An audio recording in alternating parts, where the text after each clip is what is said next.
gestalt or a summary of it. Um, and I guess I want to know what you think it'd take for the government to actually confirm some of this stuff, and what are the negative consequences that could come out of this? We've talked about all the cool possibilities of this, but I'm just wondering, are there any negatives that could come of this? And is it something that we should, you know, keep in mind when seeking out all this information about UAPs and orbs and the technology to, I mean, teleport essentially. So yeah, I Yeah. just wanted to ask that. That's it. Yeah, thanks, period. I'm sorry, I don't know what your name is. Um, no, great question. Great first question right off the bat. First of all, from the investigative standpoint, we've uncovered some pretty cool things recently. I think the biggest thing is probably this Matthias Chang guy. So for a lot of people who don't know, Matthias Chang is a lawyer in Malaysia. He might be in jail right now. I don't think he is, but he was a political advisor to Prime Minister Mahathir, who is, I think, probably the longest standing Malaysian prime minister in the history of that country. And he was prime minister multiple times. So if there's anybody who would be in the know, it's going to be a guy like him. And when you listen to a lot of the stuff he says, I don't think he necessarily knows about orbs and teleportation, but maybe he does, because one thing that we found out, we found this interview with him that was posted, I believe, on the 17th of April in 2014. And then 1 week later, there was an article about how he's like sending these hints to alternative media, saying that the truth of what happened to the plane would, cause like have global repercussions from in a broad sense. And that he was also saying that Malaysia had been given some evidence that they couldn't reveal as a in order to actually just receive the evidence, they had to come to an agreement that they would not reveal anything. With respect to your question about what it all means, I think that these orbs and whatever we've been seeing in UFOlogy for a while, right? Like, I've probably been seeing them in UFOlogy for, I don't know, 3 or 4 years at least. Stuff like the Mazel orb, like the video that I posted the other day that was supposedly of Area 51. There's a couple others as well that I'd seen from various airplanes. One was supposedly from a plane from Atlanta, where you see these three orbs. A lot of times, three of them. I used to think that it was like the black triangles, but people have kind of corrected me that that's not necessarily the case. Like the TR3B and stuff like that is different. But to your point of the implications, man, the implications are huge, right? Like this implications of this type of technology are gigantic, and that's part of what I want my role in UFOlogy to be, is to push that conversation forward. Is we have to be thinking outside the box of not just aliens, not just crash retrievals, but what does the technology actually imply for our future, and our future as a civilization? In my mind, it can lead to our destruction. I think I've been pretty clear about that. And one thing that I've always struggled with is the Fermi paradox and the Great Filter, which is the idea of why when we look into the sky, do we not see civilizations everywhere? Right? There should be, if civilizations just get more and more advanced, there should be civilizations all over. But we look up, we see nothing pretty much. So to me, the logical conclusion, which is a scary one, is that any sufficiently advanced civilization finds out about this technology, finds out about, it's not just teleportation. We can have cloaking, we can have basically force fields like you could have in Star Trek. You can have doomsday weapons, right? Free energy as well. And maybe if you reach that level of advancement, it's all the negative aspects of humanity take over, and the greed, the violence, the infighting. Maybe if those things went out, then maybe we always just end up destroying ourselves, or any civilization does. So that's what I think we need to be talking about, because we have to figure out, how do we avoid that? How do we prevent ourselves from becoming just another civilization in the Great Filter? Does that answer your question? Do you have follow-ups? That does. I think it is important to think of both sides of the coin. I mean, let's say they do come out and say, "Hey, look, we have this technology. MH370 was transported or teleported to a bunker under that whatever island is out there, blah blah blah. You're gonna have people coming out of the woodwork saying, "Hey, whoever's parents or friends or whoever's died on an airplane crash." I mean, you're gonna have people coming out saying, Mhm. "You could have saved them. You could have prevented Yeah. 9/11. You could have prevent." I mean, it's gonna be endless with that kind of stuff. So Hey, chat. I understand like the principle of maybe we should all just zero out and go, truth telling from this point on, and kind of have like a tort reform where you can't sue the government because they didn't save so and so. But I mean, Hmm. there's going to be a lot of upheaval that inevitably just comes with that information, in my opinion. And not to say that I don't want it all to come out. I mean, I'm Hmm. pro disclosure for pretty much anything. I think it's better to be in the know, um, uh, in just about everything, especially when it comes to our reality, right? But again, how we handle it, and like you said, if we leave it to the government to create a panel and disseminate information over the course of years, it's just going to build up this frustration and confusion. And so I just don't know the best way to let that information come out to where we don't all just eat each other. But yeah, I Yeah. appreciate it. Again, thanks for answering my question. Yeah, and I want to say that this is exactly the kind of conversation I want. So, this space is meant to be kind of I guess, a welcome for me to be in the community. I don't think everybody will be happy that I am now officially in the UFO community. I mean, it's just a proclamation I made, but that's the kind of conversation I think we want to have, and I'm glad the fact that you're thinking about it at all is awesome. Because yeah, those are some of the implications, and that's just this idea that we can move faster than the speed of light, right? And that's just the implications of that small aspect of it. But the part that you nailed on, which is what are going to be the ramifications for the people that have been hiding this? And not just beyond that, and beyond that, it's what are the ramifications of what this is doing to people lying about it, right? Is that we've come this world and society, especially in ufology, you see where like nobody can believe anything to be real. And people have become so skeptical, they just think that everything is possibly fake. And the conversations that I want to be having are not trying to put people down for stuff they believe. Maybe Bigfoot is out there. I don't care. I'm never going to go yell at somebody because they think Bigfoot's out there. Maybe they are, right? I want people to feel comfortable to present their evidence and their ideas of what they think's happening. And maybe we do have to have some kind of amnesty, right, for the government that's been lying about this, because I don't think they're going to admit to it without it, because I think a lot of people, they're going to have a lot on the line.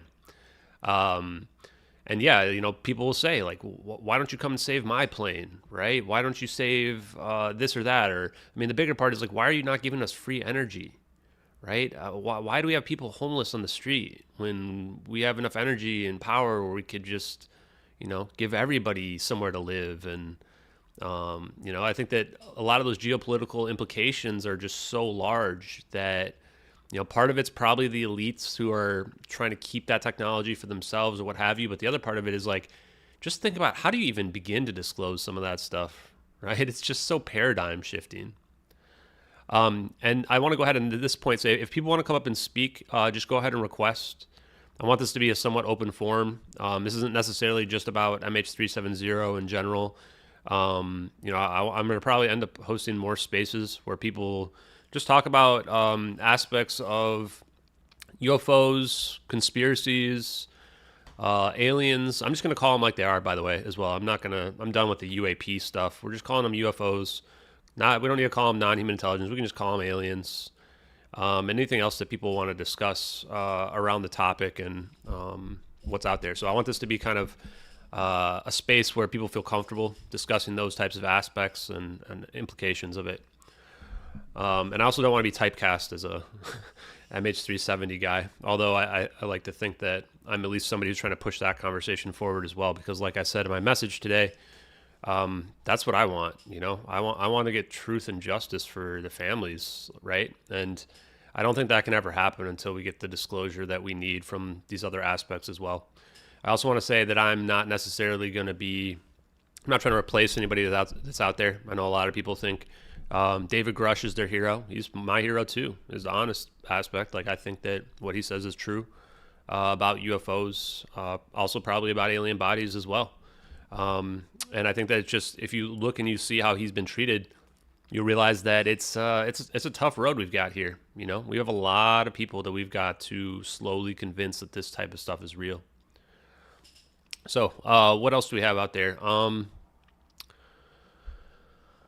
Who wants to jump up? Feel free to request. I also need a co-host just in case my computer crashes. That would be great.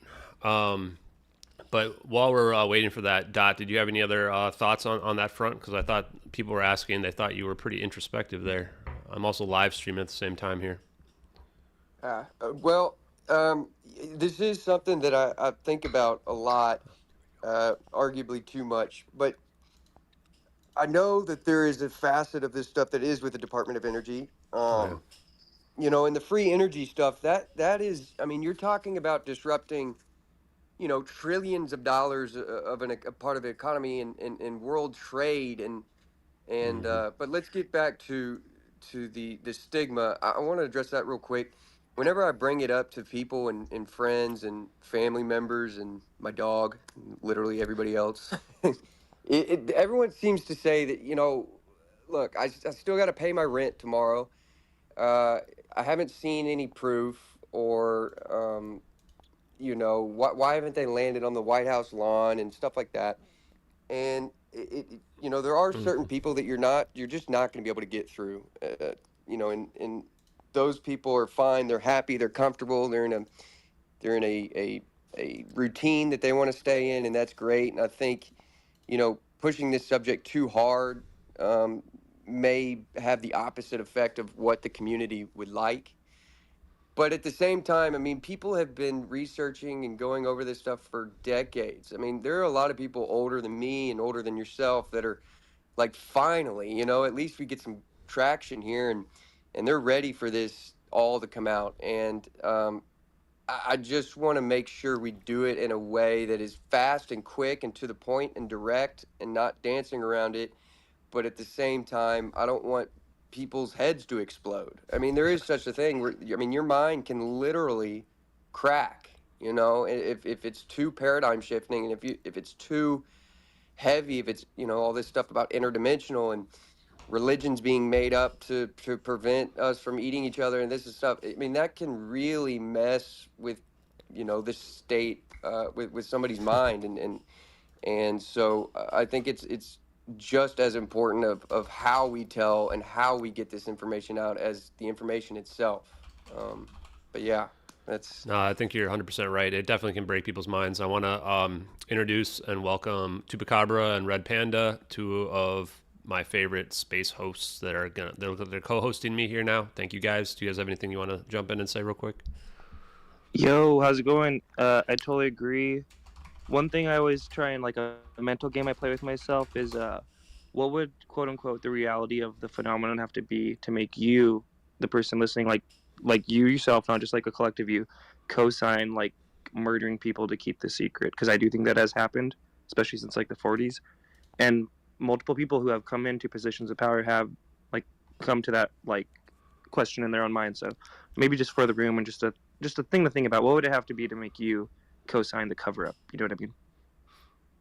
Yeah, Tupa, what do you think about that? What do you think it would have to? How deep would it have to go in order to get you to drive you to murder? Oh, it'd have to be bananas. I think it would have to include the danger. The number one, like the availability of the common person to get their hands on it and to create it and to utilize it and take advantage of it. If it was something like that, where like it's like a dam, if it breaks, it breaks, and the danger would be like it would have to amplify people's negative potential, you know what I mean, as much as the positive.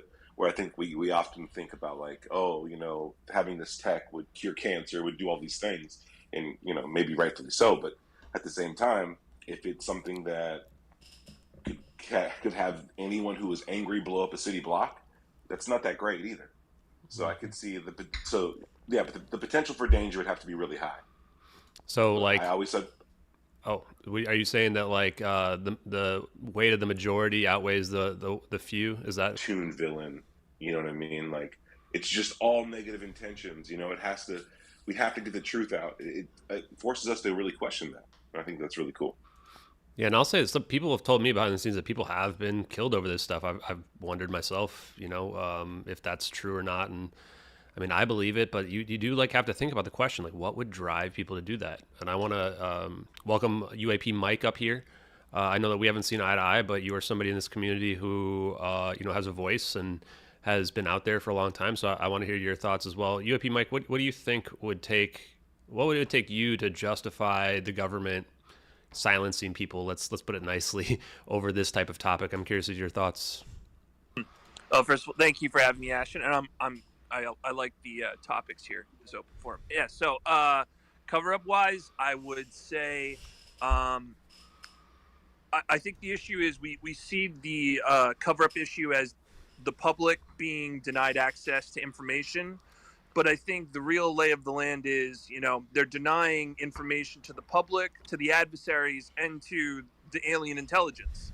So we have a tendency to not see ourselves in an active war. This is an active war. Our airspace is being invaded.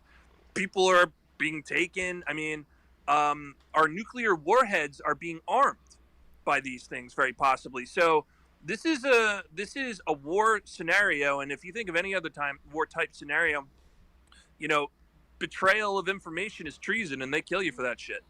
Yeah, that's true. Yeah, no, that's definitely true. I mean, I think I like your approach in terms of this is a war, right? And it's some degrees it's an information war, but in other ways, like it's just an actual war. Like, just pick your favorite adversary, like North Korea, right? Like, if these UAPs are visiting us, or if they've always been here, regardless, this technology is out there, then it's a battle for who controls it. Because even a small country like North Korea, right, could dominate the world if they have supremacy over this type of technology that's out there. So good thoughts on that, UAP Mike. I'm also just curious what is your opinion on what the nature of the phenomenon is? I'm just curious. No judgment. It's really hard to tell. I'm either of two schools depending on which way the wind is blowing. Either this is a simulation and we're running in, all the levels of different kind of phenomena we're seeing is just the intelligence messing with us, or like cosmic consciousness is a thing. The universe is teeming with life, and we're dealing with good, bad, and indifferent aliens. And then probably something spiritual and far beyond ET hypothesis also. It's a lot of stuff going on then.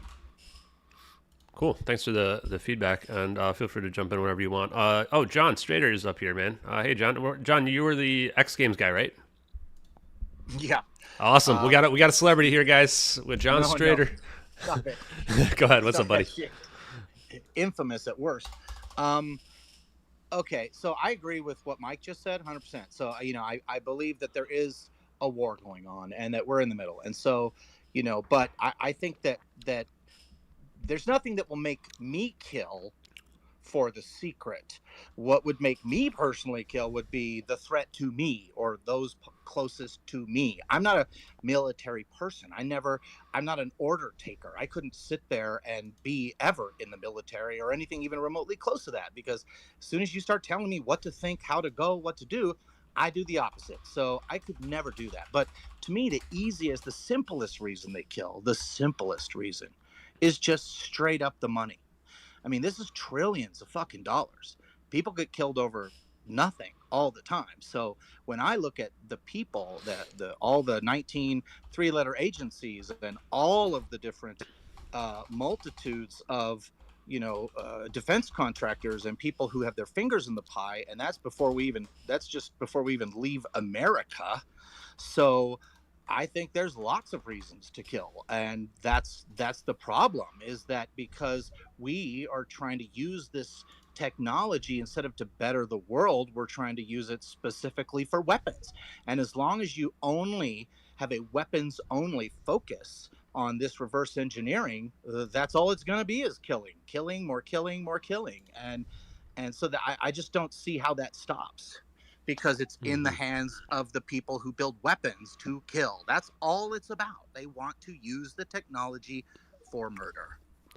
Yeah, as Fallout quote goes, war never changes, right? It's always about weapons. And I think even looking at the John God, I just forgot the dark journalist interview. You guys probably, for some reason, his name's John Warner. John Warner, yeah. Even him, like he said, that's the part that really caught me is he says, the deep state doesn't care about the bodies and the crafts, right?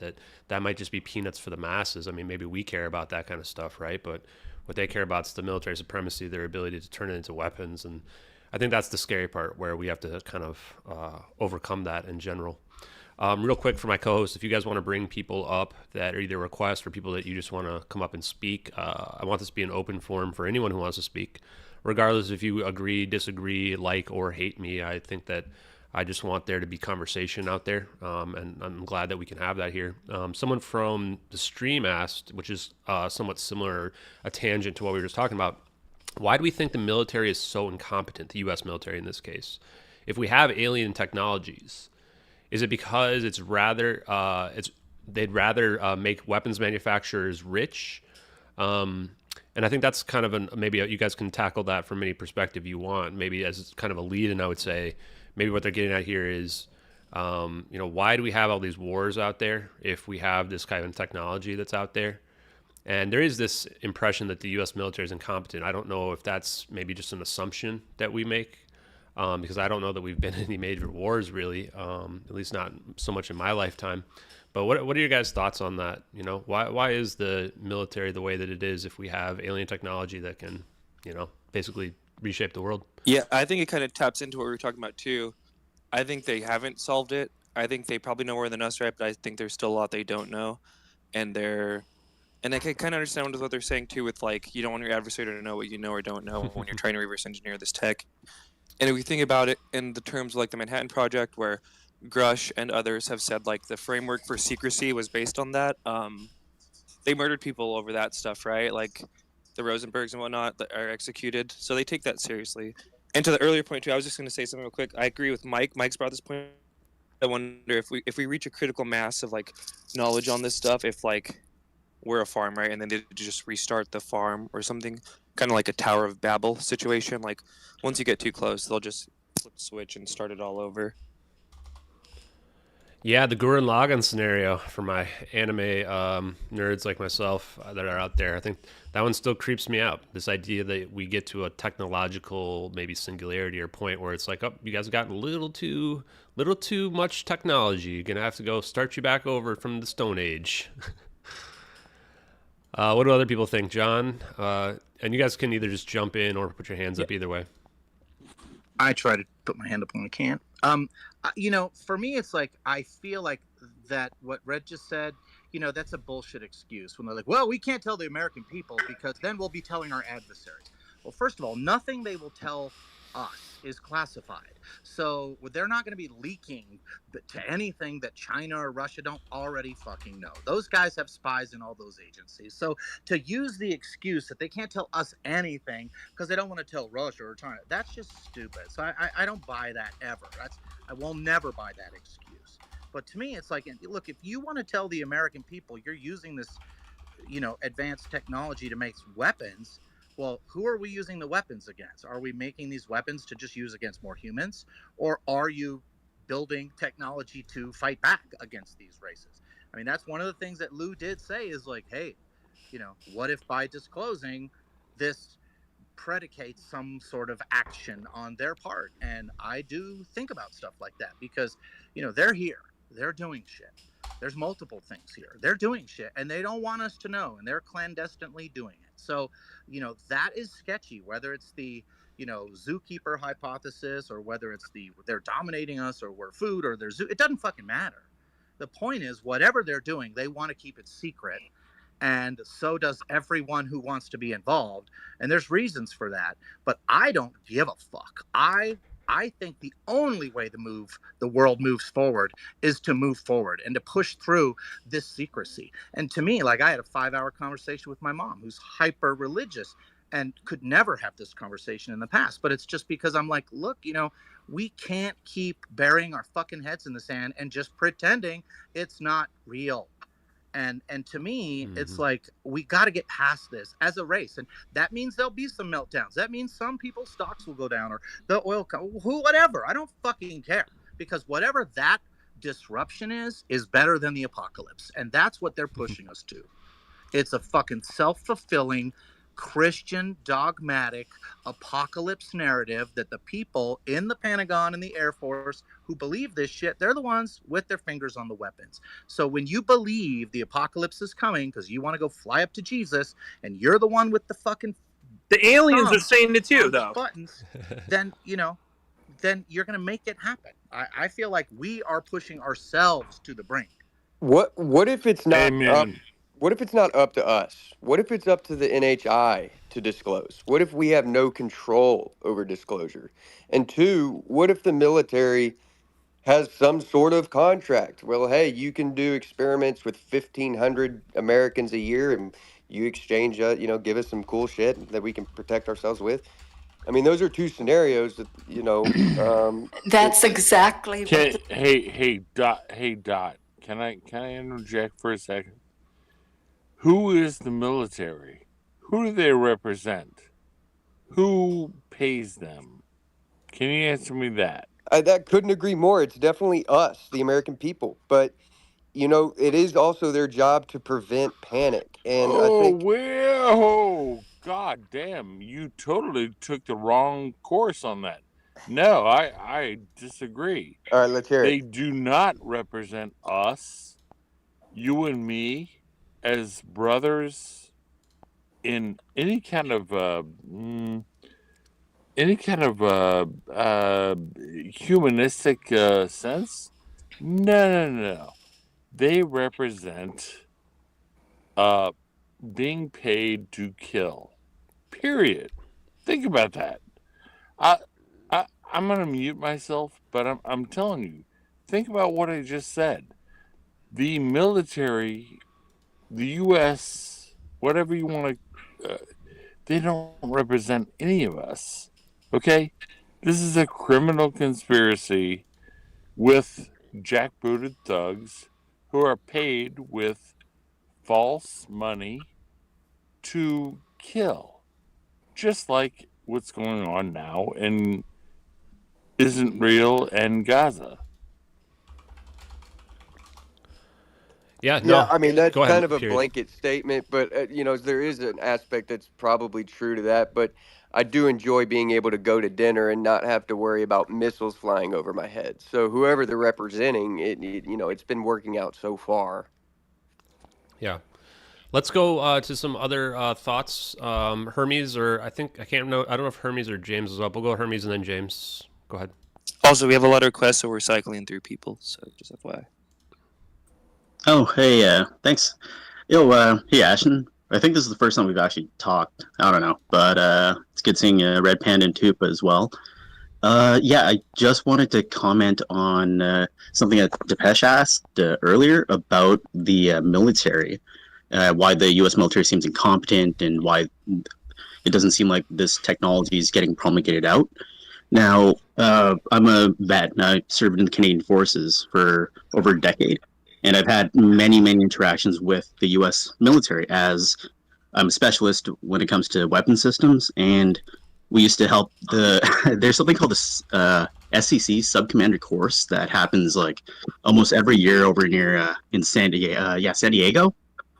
And one of the tasks, this is just for me to set the bar for the type of technology I'm talking about. The U.S. military has has the most advanced nuclear submarines in the world.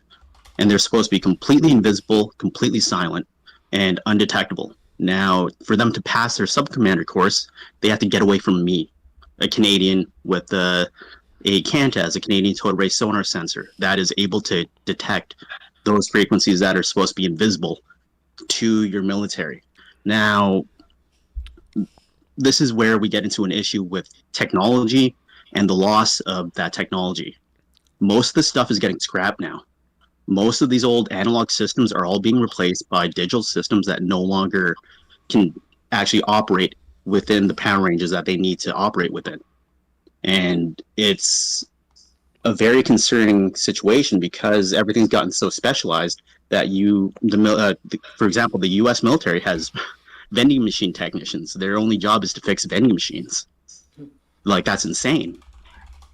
And there's plenty more of that, but I just wanted to put that out there to let everyone know that it is not just the technicians that are working on your systems, that are working on all of your weapons that are being sent out.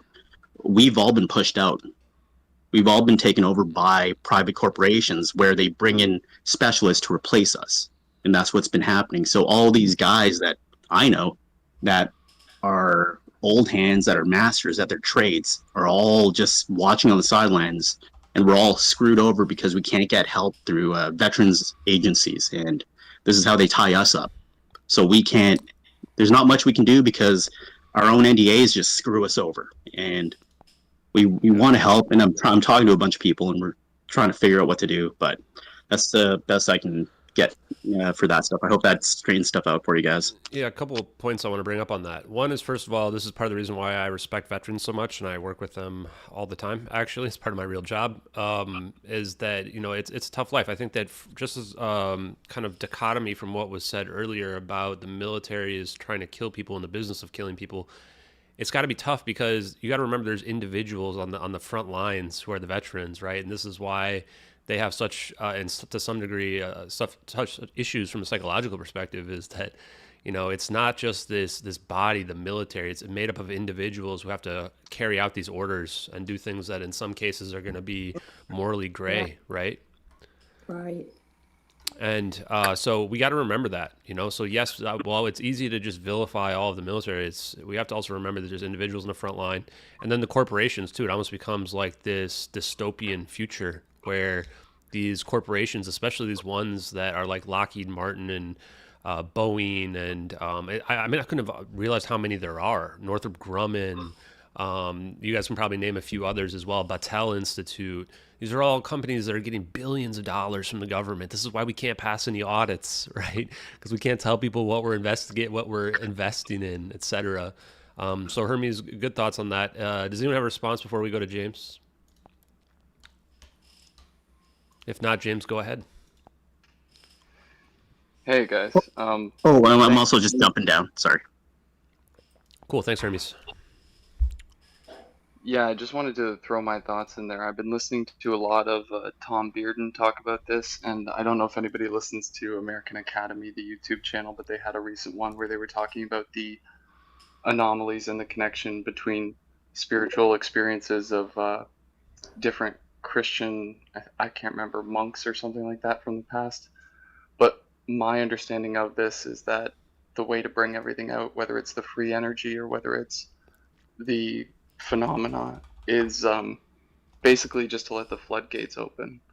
I mean, people have been experiencing and inventing different ways to come across these things throughout history.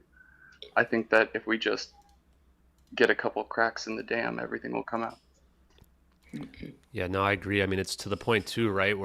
And this kind of leads into another question that I wanted to pose for people, which is like, what would it actually take, right? Like, I feel like it's a situation where, like you said, once the floodgates are open, this is a Pandora's box. It's not going to close itself back off again. But what do you guys actually think it would take for the casual observer to really believe in the phenomenon, to believe that there are aliens that are either visiting us or have been here the whole time? Like, where do you guys think that bar even is at this point? My thought is that it would probably, like, I don't think, even if we had like literal aliens talking to President Joe Biden, people would be like, nah, that's been CGI'd or something, right? Like, that's a deep fake. I'm curious what you guys think. Or we can just ignore that. Yeah, go for it. I'll take a stab at it. It's a good question. Reminds me of a book, I think it's called Childhood's End by Arthur C. Clarke, where aliens show up. They're in like these ships, but they don't show themselves for a long time. And by the time they do, cancers have been cured, dreams have come true, people love the aliens, and then they see them, and they look like demons, like red skin, dragon wings. Like, it's really interesting. And the changes that they enact are so great, but so personal that people like have a hard time rejecting it or accepting it on its face. So I don't know. It's kind of, the question reminds me of that. Like, it seems like it would have to be a personal effect, because like you said, people are they're going to deny the videos. They're going to deny the science. It has to affect them personally. You know, it can't just be an observation. Yeah, that's a good We're point. gonna need something like the movie Arrival, where 12 of them just come at all different parts of the world with these massive craft and land, and maybe don't, you know, come in with fireworks, but pretty damn obvious. Yeah. 100%. I agree with all that. In the old days, because I've been around this for a very, very, very long time, before AI, before all the fake news, before all that, it would have taken a presidential, speech, like a declaration. But now, no one would. I mean, some people would believe. I think you'd get most people, but really, it will have to be some sort of unambiguous mass sighting that is just captured by so many people that just can't be denied or faked. And that's I really feel that way. That's where we're at. Yeah, that's sad though, right? Is it like we're talking about needing an arrival situation where we have like a dozen ships have to come out simultaneously where everybody sees it? Like, but I think I agree with you guys. I mean, we've even had stuff even in the last week, I think, where it's like there's been tons of, lights or anomalous stuff, and, it still all gets explained away, So I'm not even sure. Like, it really would have to be like a signs or arrival scenario where it's like everybody's seeing it. And then even then, I don't know. And definitely I agree too. I just don't think even a presidential decree would be good enough at this point. I think sadly, that's not going to be enough anymore. Maybe 20 years ago, but not anymore. Let's see. Ralph, or actually, I don't know who's next. We'll go to Ralph and then we'll go to Mitogen. Feel free to bring up whatever you guys want. And also, hey, welcome, Shy Keenan. I see you there. Roy, I see you lurking out here, my man. Hey, everybody. I think right now we're in an interesting situation where the older generation, the quote-unquote boomers, are, for the lack of a better word, dying off. So I think that was the generation that would, be giving the most pushback. And Ralph, can you hear him? Uh-oh. Nope, I can't hear Ralph. All right, let me drop down. I'll come back up. I guess Mitogen until then. Yeah, Mitogen, you go ahead. We'll bring Ralph back up. Hey guys.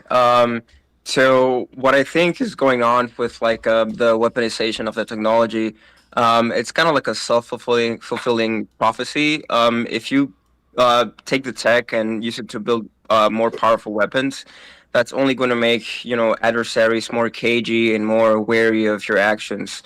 I think as a planet, we have to be able to negotiate better with ourselves instead of like building bigger weapons to centralize power.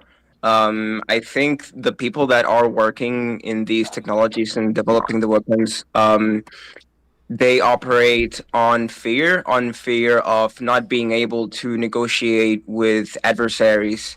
So this is what creates the global tension, and this perpetuates like who has the bigger weapon has the power, and this has to really disappear in order for us to come together and be able to maybe use this technology for the betterment of the planet. But that's not going to come until we come to terms with our differences, and I think that's a big part in solving all of this. We have to really let go of things that aren't helping us, like the wars, like the focusing on our religious or our differences, and that's really taking a toll on our our ability to advance. And that's really how this closure will happen.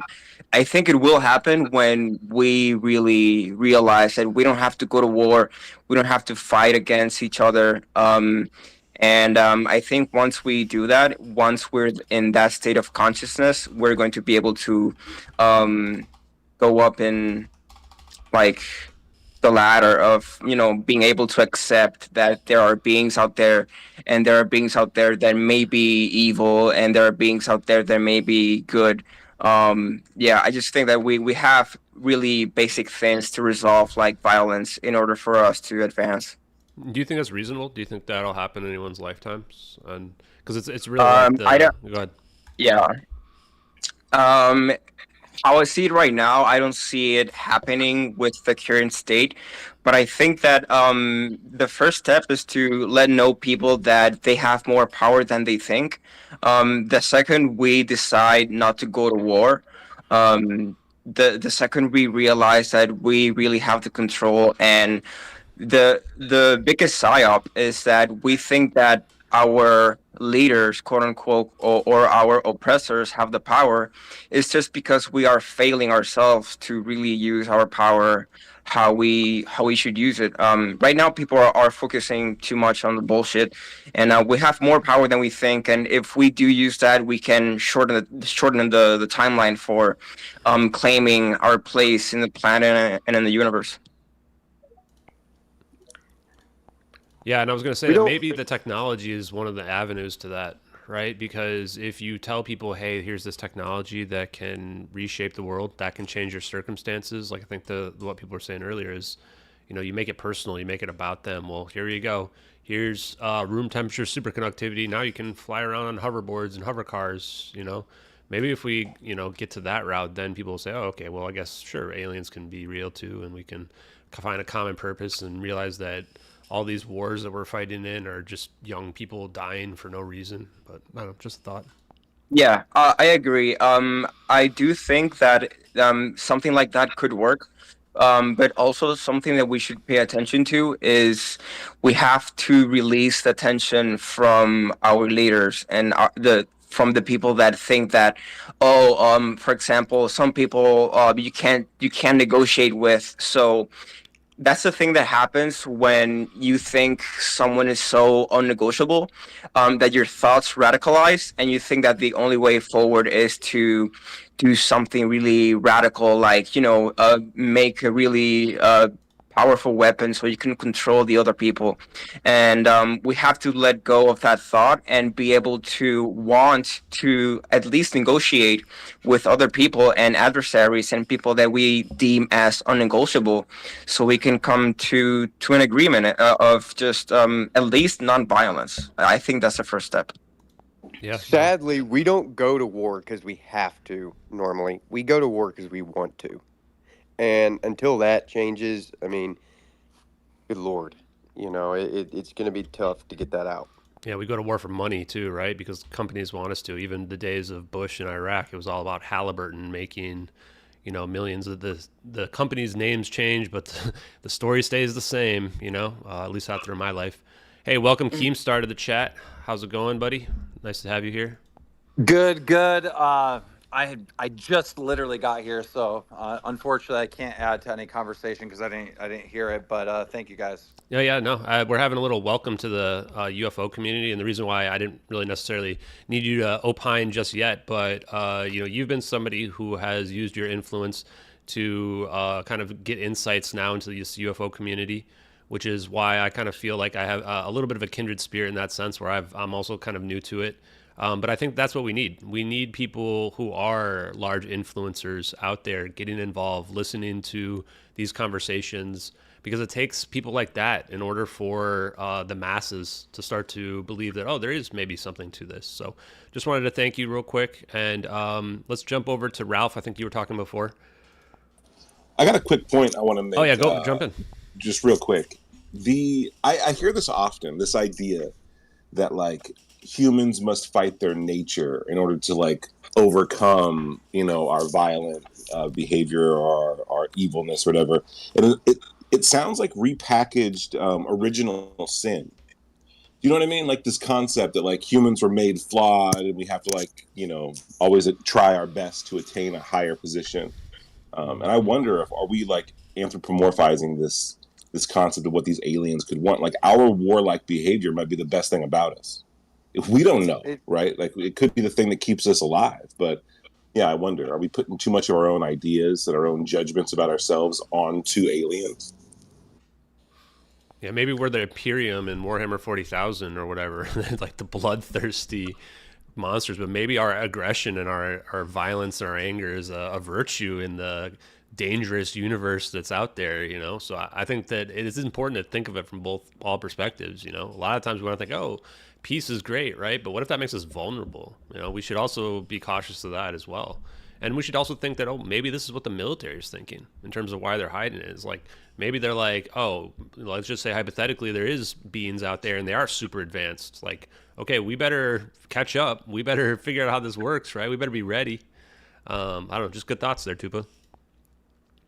Ashton. Hello. Yeah, hey, how's it going? Is that Mary Louise? Yes, Hey. I wanted to jump in. There's just so many things that everybody's saying. First of all, getting back to the military is divided into two.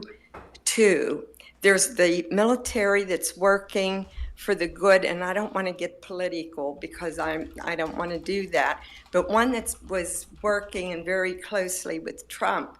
Then there's the other that is working with the ETs, and it all goes back when Eisenhower met with them 3 times. They wanted to meet with the president. He was playing golf out in California, and so he goes and he meets with a group of the Greys.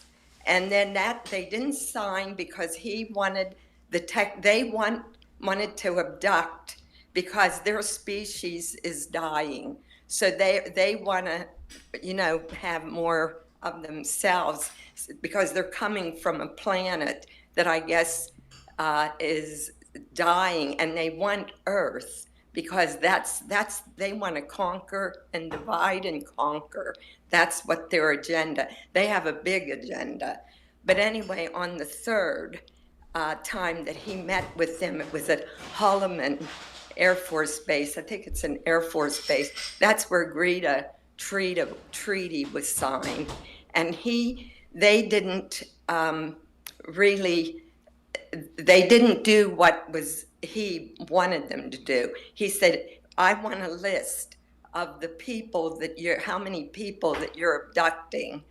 And they didn't want to do that. They said yes, and see, they lie, and they didn't want to do that, so they never gave him a list, or all they wanted was they also mutilate the cows, and because they're using the different organs and everything, because that's what they do. The reptilians, by the way, are working with the military, the group and they're all in the dumps, they're underground.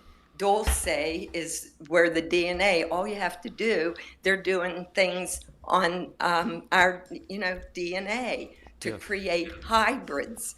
So all you have to do if you listen to or pull up Phil Schneider, he'll tell you all about it because he was shot by one of the reptilians. And Dulce, it's down so far deep.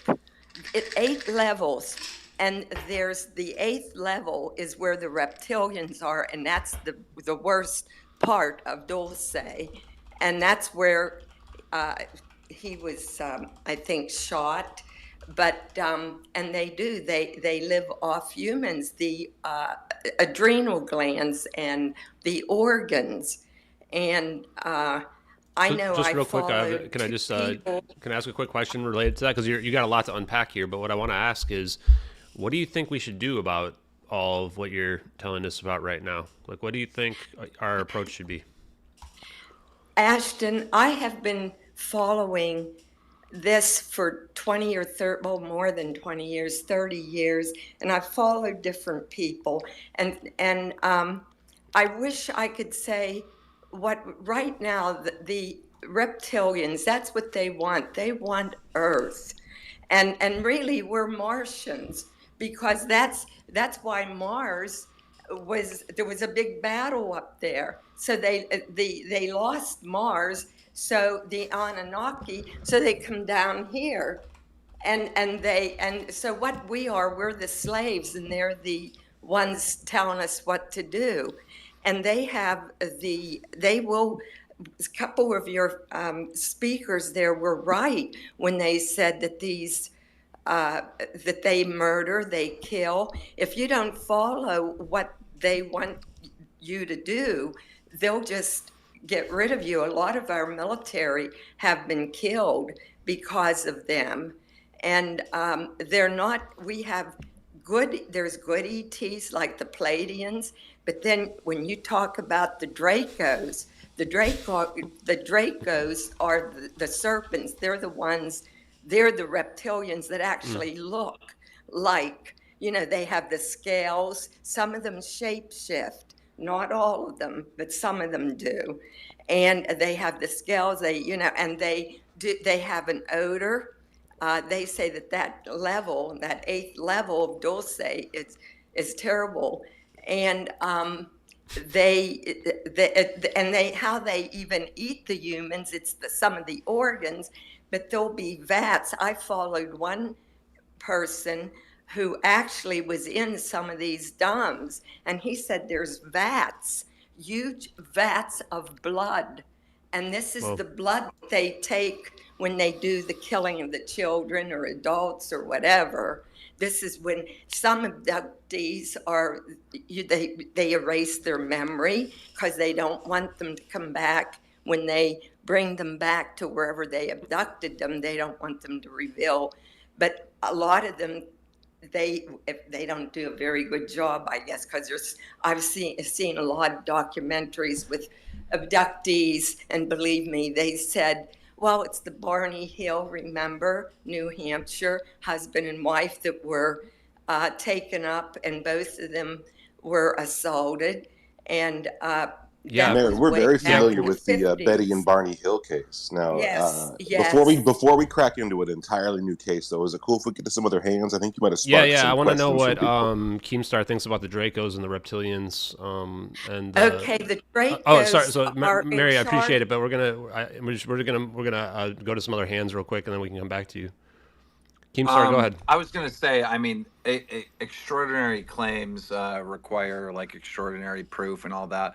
And I don't want to shut anyone down. I want to hear everyone and you know, hear what they think or whatever. But I'd really like to hear some more proof on it, because I've seen similar stuff. I've seen how they allegedly did a deal with Eisenhower to go into the state parks, and they can take only people from the state parks, and that's why there's the missing 411. I've seen all this stuff, but proof, like how do I even begin to believe this? Like, Mary, why do you believe? Yeah, Mary, what makes you believe on that? I think the part that I was curious about is that you know, the non-humans being visiting with like Trump and other leaders. You know, are there just some documentaries that, you know, you've seen related to that, or, you know, what convinces you in general? Ancient aliens. Ancient aliens. Yeah, so I mean, the alien guy. Imagine if all this stuff is real. We owe that guy a big apology, right? The guy with the hair or what have you on that show. Dude, for real, we owe him a massive apology. Yeah. And Ashton, to your point, if you want something for that thing specifically about like interacting with politicians, there is the leaked quote unquote ATIP slide 9 you might hear referenced a lot, and Chris Mellon leaked that. He's been kind of like a main roller of this whole post 2017 disclosure push, and it did say there that the NHI could influence world leaders, which was a pretty interesting thing that he leaked. Yeah, no, and I mean, make it that way you will. I'm not even against that idea, right? I just think that that's one of those things that just seems so incredible that, but you know, if there are these non-human intelligent beings out there, aliens, that have this advanced technology, then sure, the sky's the limit, frankly. But, you know, I think that for the normies out there, we got to take it one step at a time. And I don't mean to shut you down, Mary, but I'm trying to keep the conversation flowing here. So can I talk about the proof part? Yes, please. So what's your name? Keemstar? Sorry, I don't know who you are. You know, I've been around this my whole life, and I'm older than you guys. So for a long time at the UFO conferences, I used to be the UFO kid. So now I'm happy that I'm the old man and that there's so much youth and passion of people getting into this. But this is like where, I mean, I never have talked to you, Ashton, about the MH370 videos, but I put them in the same category as any videos on the internet. Just unprovable. You can't prove it. I've had all these experiences happening to me. There is nobody that can tell me, you know, what I've seen is wrong or not, but can I prove even my own experiences? No. So the people who sit there and are waiting for proof, you're never getting it. So if proof is your, your bellwether, then guess what? You're in for a long life of very bad disappointments, unless the NHI comes down and does some kind of reveal to the world, or they roll out the fucking saucers or whatever, which, who knows what's going to happen. You can't, a video is no proof.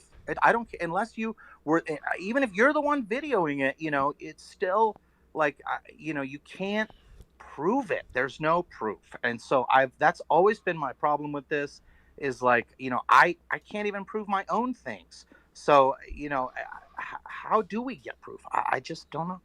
No, that's a very good point. James, we'll let you jump in a sec, but yeah, especially for these claims that are outlandish, right? It's like, it does kind of just become the point where it's like you either believe or you don't believe, because like we're talking about, I mean, the standard of what people out there will believe is so high that, yeah, I mean, my thought on that, though, is that we have to prove it with the science. You have to prove that you can teleport an object, right? You have to prove that maybe we can, engineer another being, and then people would believe in hybrids and stuff like that. But that's just some thoughts. James, did you want to say something? Yeah, I just wanted to chip in, basically reiterating what you were saying, that proof is going to come from experience, as far as I can tell. That, like, when it comes to the free energy stuff, proof is going to come from somebody creating it themselves, and then that becoming disseminated in one way or another.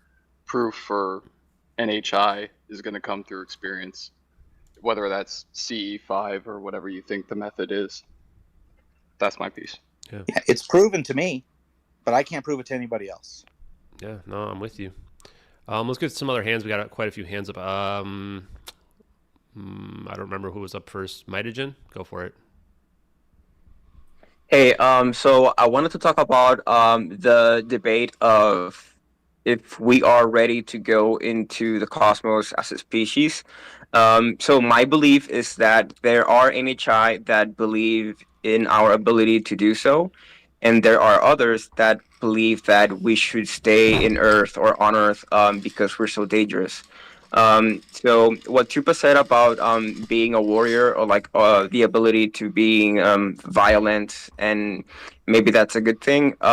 It can be a good thing if you're using it for a purpose, And to me, I don't think fighting or infighting between us in this planet is going to help us go out into the cosmos and maybe colonize other planets or something like that. I imagine it to be sort of like a house. Imagine a family fighting every day, and then one day they have to take a road trip. That road trip is going to be very shaky, if they're fighting all the time. So I think if we see ourselves as a house or as a family, we have to at least cooperate and work with each other so we can go out there and, know the universe and know what's out there, because I think we're at a point in time where we have to decide if we're going to go out there and, go interplanetary, because that is one subject where some people believe that there's too many people on the planet and they want to reduce the population, and others believe that we can go interstellar and we can accelerate our technology to be more advanced. And that's in my view, the Star Trek future is better, where we are more advanced and we are like out there in the cosmos. And for that, we do have to have like a warrior mindset, or at least like the discipline. Like we have to have some sort of martial arts built into our strengths to be able to use it in a favorable way. Yeah, good call. I like your optimism out there. Not sure I necessarily think that that's what our direction is, but I hope it is. I hope it is. Ralph, do you have thoughts, and then we'll go to period? Yeah, I think just in the overall atmosphere right now, I think I was trying to make that point earlier that the boomer generation, the ones that would probably be the most skeptical, they're dying off, for the lack of a better word. And most people have grown up with imagery and the concept of alien life. So any 9-year-old kid, any 19-year-old kid, any 29-year-old, any 39-year-old, any 49-year-old right now will be comfortable, will be very comfortable with the imagery or the idea of alien life. I mean, it's not so outlandish now as it once was.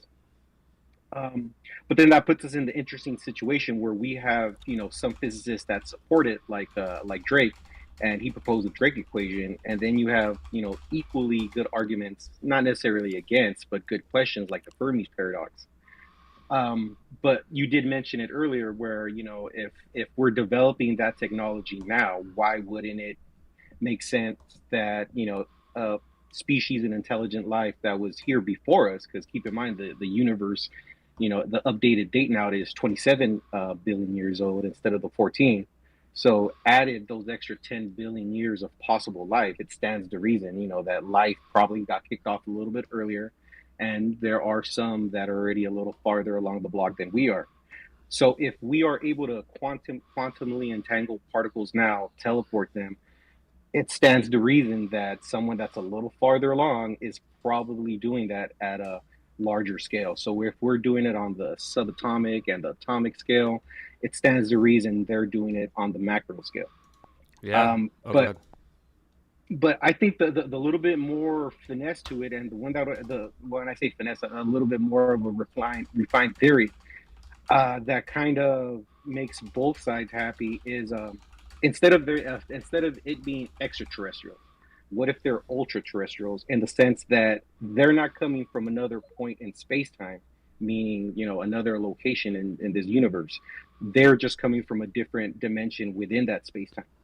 So if there are slices of dimensions, who's to say we haven't been experiencing beings from our same geographic location, our same space-time location, but just different dimensions within that. So what we've experienced as angels and demons and aliens and what have you, it's just really interdimensional beings. The fact that the only quote unquote demon Aleister Crowley was able to summon looks a lot like what we would classify as a gray alien today. So maybe there's a lot of overlap and a lot of misinterpretations, but I'm thinking the most reasonable explanation is each one of us has a little part of it. Just some of them, is quantifying it as, alien and mechanical technology, or maybe it's just actual interdimensional technology that, we're still not trying. I mean, we still haven't been able to, to fully grasp.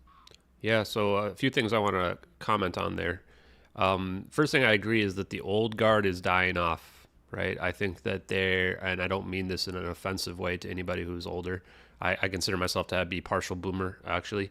But, there's an old guard of the UFO, let's say, celebrities, what have you, influencers, if you want to say, and also in science, physicists as well, where, they're getting older now. It's time for the younger generation to step in, the ones that look at the same science but with a new lens, the ones that look at the phenomenon with a new set of eyes, with a new perspective.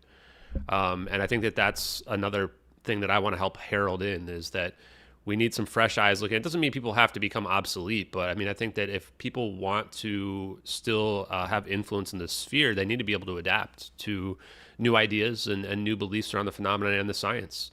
I think that we haven't discovered all there is in science. To your point of like how long our civilization has been out there, it's basically a blink of an eye compared to what we believe to be the age of the universe. And so from that perspective, I think it's very egotistical to consider that, the humans we've discovered everything, right? Like, it's much more likely we're still cavemen and we just haven't realized that we're still cavemen than it is that we've figured it all out. And then with respect to dimensions, there's something that I see Roy D. Herbert's in the chat. He's a little too shy to come up right now, but maybe we'll convince him. Check out Hard Truths number 5 on my YouTube channel with Roy D. Herbert. One of the really awesome ideas, and this doesn't necessarily go to the idea of beings being interdimensional, but to try to understand more dimensions than 4, which is 3 dimensions of space that we experience, X, Y, and Z axis, and then time is a 4th dimension. Maybe the other dimensions are contextual.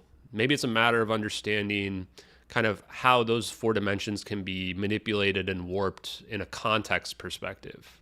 Especially when we think about this idea of time as the 4th dimension, it's like time, once you realize that time doesn't flow the same, like if I'm out on some other planet that has more gravity, I'm going to experience time at a different rate than over here. You start to realize that, things are a lot stranger than I thought they were. And like to the maybe. So would you say? Go ahead. So would you say that once an intelligence is able to achieve the bending of space time, which is mathematically shown to be possible, then they've removed themselves from the fourth dimension, like you're saying. Mm-hmm. So then by default, they become fifth dimensional beings.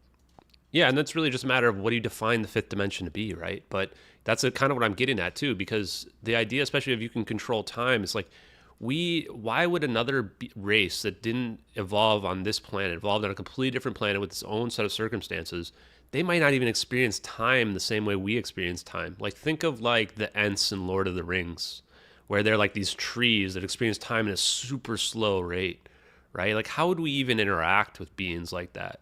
I think we personify aliens far too much, especially if they come from another planet that's completely foreign and I hate to say the word again, alien to us. They might be gaseous based and not even solid like we are. Go ahead, Keemstar. What do you want to say? No, I just laughed because you said alien to us. Go ahead. I'm sorry. Let's see. Period. Do you want to jump in? Feel free to jump in anytime, guys. Yeah. I think all what has been said recently has been great. I think anyone who's been looking at this stuff for a while has a inkling that it is interdimensional rather than coming from a different planet, exoplanet, whatever. I think most of space sucks for a long ways. So I do believe in the interdimensional theory. Now, what that looks like, I have no idea. But two, y'all were commenting on scientists looking at this with a different set of eyes, a new perspective. I think that's key. Some of the smartest people I know, I've wanted, like my friends, I've talked to about this stuff intentionally because they're so smart. And yet it's like the people who, I don't know, I don't want to say dumb, but my friends who aren't at that intelligence level are more likely to open their minds and listen and kind of throw ideas about what they could be. The smartest people I know, it's almost like they're just shut off to the entire concept. And these people have been working hard since they were in kindergarten, just trying to be the best, the smartest, reading the most, and going to the best schools and this, and and for them, this information means that they're just like us. They're on an equal playing field. All that they've been studying and all that they know is just irrelevant. And so it's hard for them to just all of a sudden hop on board with that. And I think it does play into their ego. And lastly, I want to circle back to ways that disclosure could come out. What could convince people, especially elderly people, but the masses? I mean, I'm really confused as to why Elon Musk hasn't mentioned David Grush, not even once.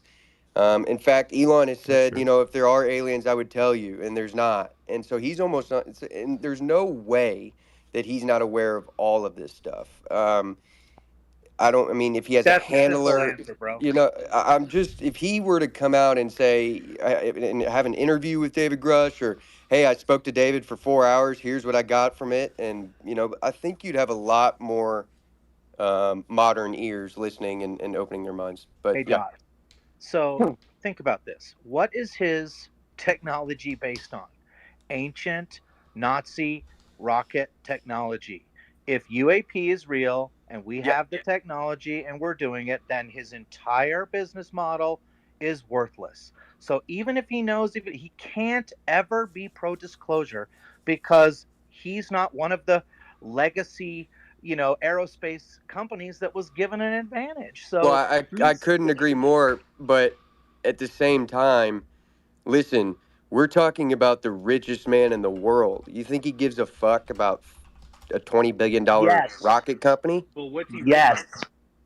I'm sorry, really? guys. You are all missing the point, right? You're coming up with different reasons why Elon Musk would come out and say that there's no proof of aliens or there's no aliens and all that. You're saying, oh, it might help his companies, it might help this. You guys are missing the major red flag here. Elon's an alien. Well, that could be very true. That could be very, very true. But no, look, he's the richest man in the world. His whole mission is to go to Mars, a place that just absolutely sucks. But that his hometown, to save It's not humanity. in his financial interest to But divulge that type of technology. Think about it. Okay, Elon. Go ahead. Elon Musk's love of David Grush or acknowledgement of David Grush does have nothing to do with Elon Musk's view on aliens or not. I think it speaks volumes. I think more about how this community puts people up on a pedestal. Like David Grush is now the guy that you know what I mean? He might not be the guy. This topic, especially as of late, as it pertains to disclosure, has been, kind of hijacked. And there's evidence that it's been hijacked. And it's being hijacked by special interest groups, right? Who might not always have our best interests in mind. They have their own pockets to line. So they might be able to prop up someone like David Grush, and he might be a great guy. But just because that's the guy we're being fed shouldn't be the bar that is set for everyone, especially someone like Elon, who's in the know for a lot of things. Like it might be cause to doubt Grush's stance or standing in this community. You know what I mean? Yeah, I think we should be careful. To add to your point, hold on a sec. I'm going to mute you guys for just a sec because I just want to point, and then I'll let you guys jump in. I think that we should be careful about holding anyone on a pedestal, like Tupacabra said. And even when we talk about like Elon Musk, it's not that Elon Musk is our savior. He's also not necessarily the enemy. I don't think that we should consider David Grush to be the be all end all either. Right? Like we kind of have to take control of it ourselves and spread it out there. If we put too much stock in any one individual, then it becomes very easy for us to get discredited, to get shot down, to get misdirected, to get distracted, any of those things that you want to use. So let's just be careful about trying to hold people to a higher standard. I don't want people to do that to me either, right? Like the old saying goes, I think it's like, first they fight you, then they laugh at you, whatever, then they they build idols to you, right? It's that last one we got to be careful of, right? Let's not hold people up to something more than they are. Anyway, go ahead, guys, jump on in. I just wanted to say, it's not always about people not believing, right? Because we were just talking about Elon and he doesn't believe that we have. It's not always about people not believing. You guys don't understand because you're deep in this community. How many people just don't fucking care? They don't care. You go and tell them a UFO. The government just confirmed 100%. I don't fucking care. Let me turn the football game on. I don't fucking care. I got this going on. There's so many people that just, honest to God, don't care. We talk about this and we believe it that when disclosure happens, right? It's going to change everything. The meaning of life, religion, everything. We will live in a new world. But you go and explain that to someone who doesn't care, they're still going to be like, I don't fucking care. The football game's on. A lot of people just don't care. Yeah, I agree with that. But I say Elon Musk and I say David Grush not to put him on a pedestal. I totally agree that we should all kind of take it into our own hands to an extent. However, it's nice having a temporary leader, if you want to call it that. I mean, Ashton, you were a temporary leader when I was trying to figure out what was going with MH370. I also obviously did my own research, but you kind of helped me stay on a dotted line track. So I do think humans like someone who can just kind of make a simple summary, version of what's going on so that we can all understand it at the layman level. I was using Grush because he's under penalty of perjury, right? How long do we have until we say, okay, we're calling bullshit now. You're going to jail because you perjured. You lied to Congress. Would he be forced to show us what he knew with the programs? He could walk into a hangar right now and show us a craft of exotic origin. I guarantee it. I say Elon Musk not to put him on a pedestal, but because he is known as a very intelligent man. He is known as the world's richest man, and he's all things space. Now, if he just said not that he's on a pedestal, but he has 100 million Twitter followers. So that's more people just to get into the pool so that we can all take it into our own hands, all offer our ideas and our thoughts and our opinions and go from there. It's not putting people on a pedestal. It's utilizing someone's platform to bring in those people who just want to watch the football game and don't care.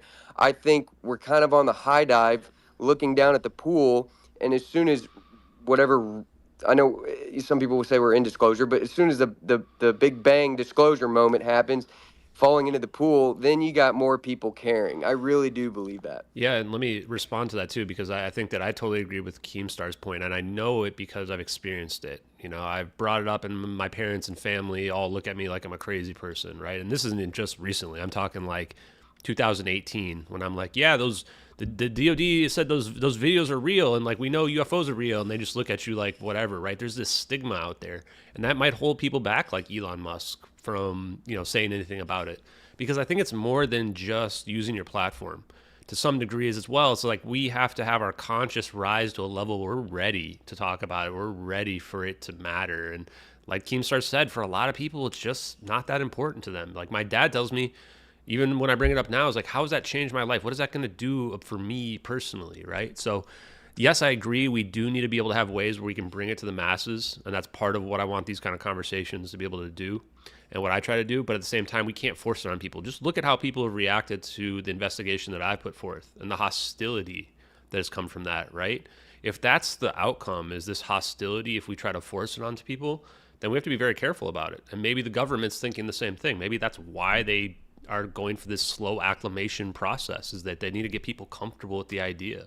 And maybe this is why, if these movies and stuff that come out really are predictive programming, maybe this is why they like push that information out there, that they want people to get more and more comfortable with this idea. Just a thought for people. Let's go to Ralph, because you've had your hand, or I want to go to Ralph real quick, and then we can get some more people to jump in, because Ralph's had his hand up for a while. Yeah, just to add to that point that Keemstar that he made about most people not caring. Yeah, he's absolutely true. For the most part, I'll say maybe 75%, 80% of the population are just spectators. Absolutely.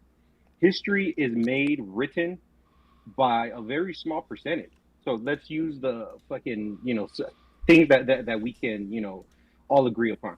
During the American Revolution, it wasn't everyone going to war. It was a very small percentage that was willing to do something.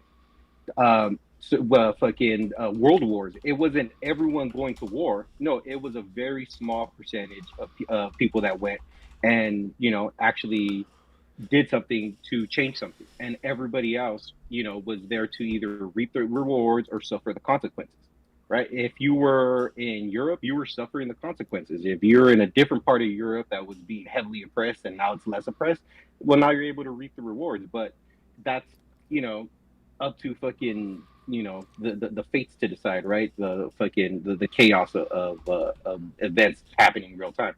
So yes, absolutely, most people don't care. But let's assume, for the sake of conversation, that disclosure does happen, and it's not going to be world shattering news because everyone's more or less aware of it. But the little intricate details of it, the 0 point energy, the able to have a fission at room temperature, the little technologies that allow for that big thing to be true is what we're going to be able to capitalize on. So yeah, the masses are not going to care. They're going to be right at home watching TV, doing what they're doing.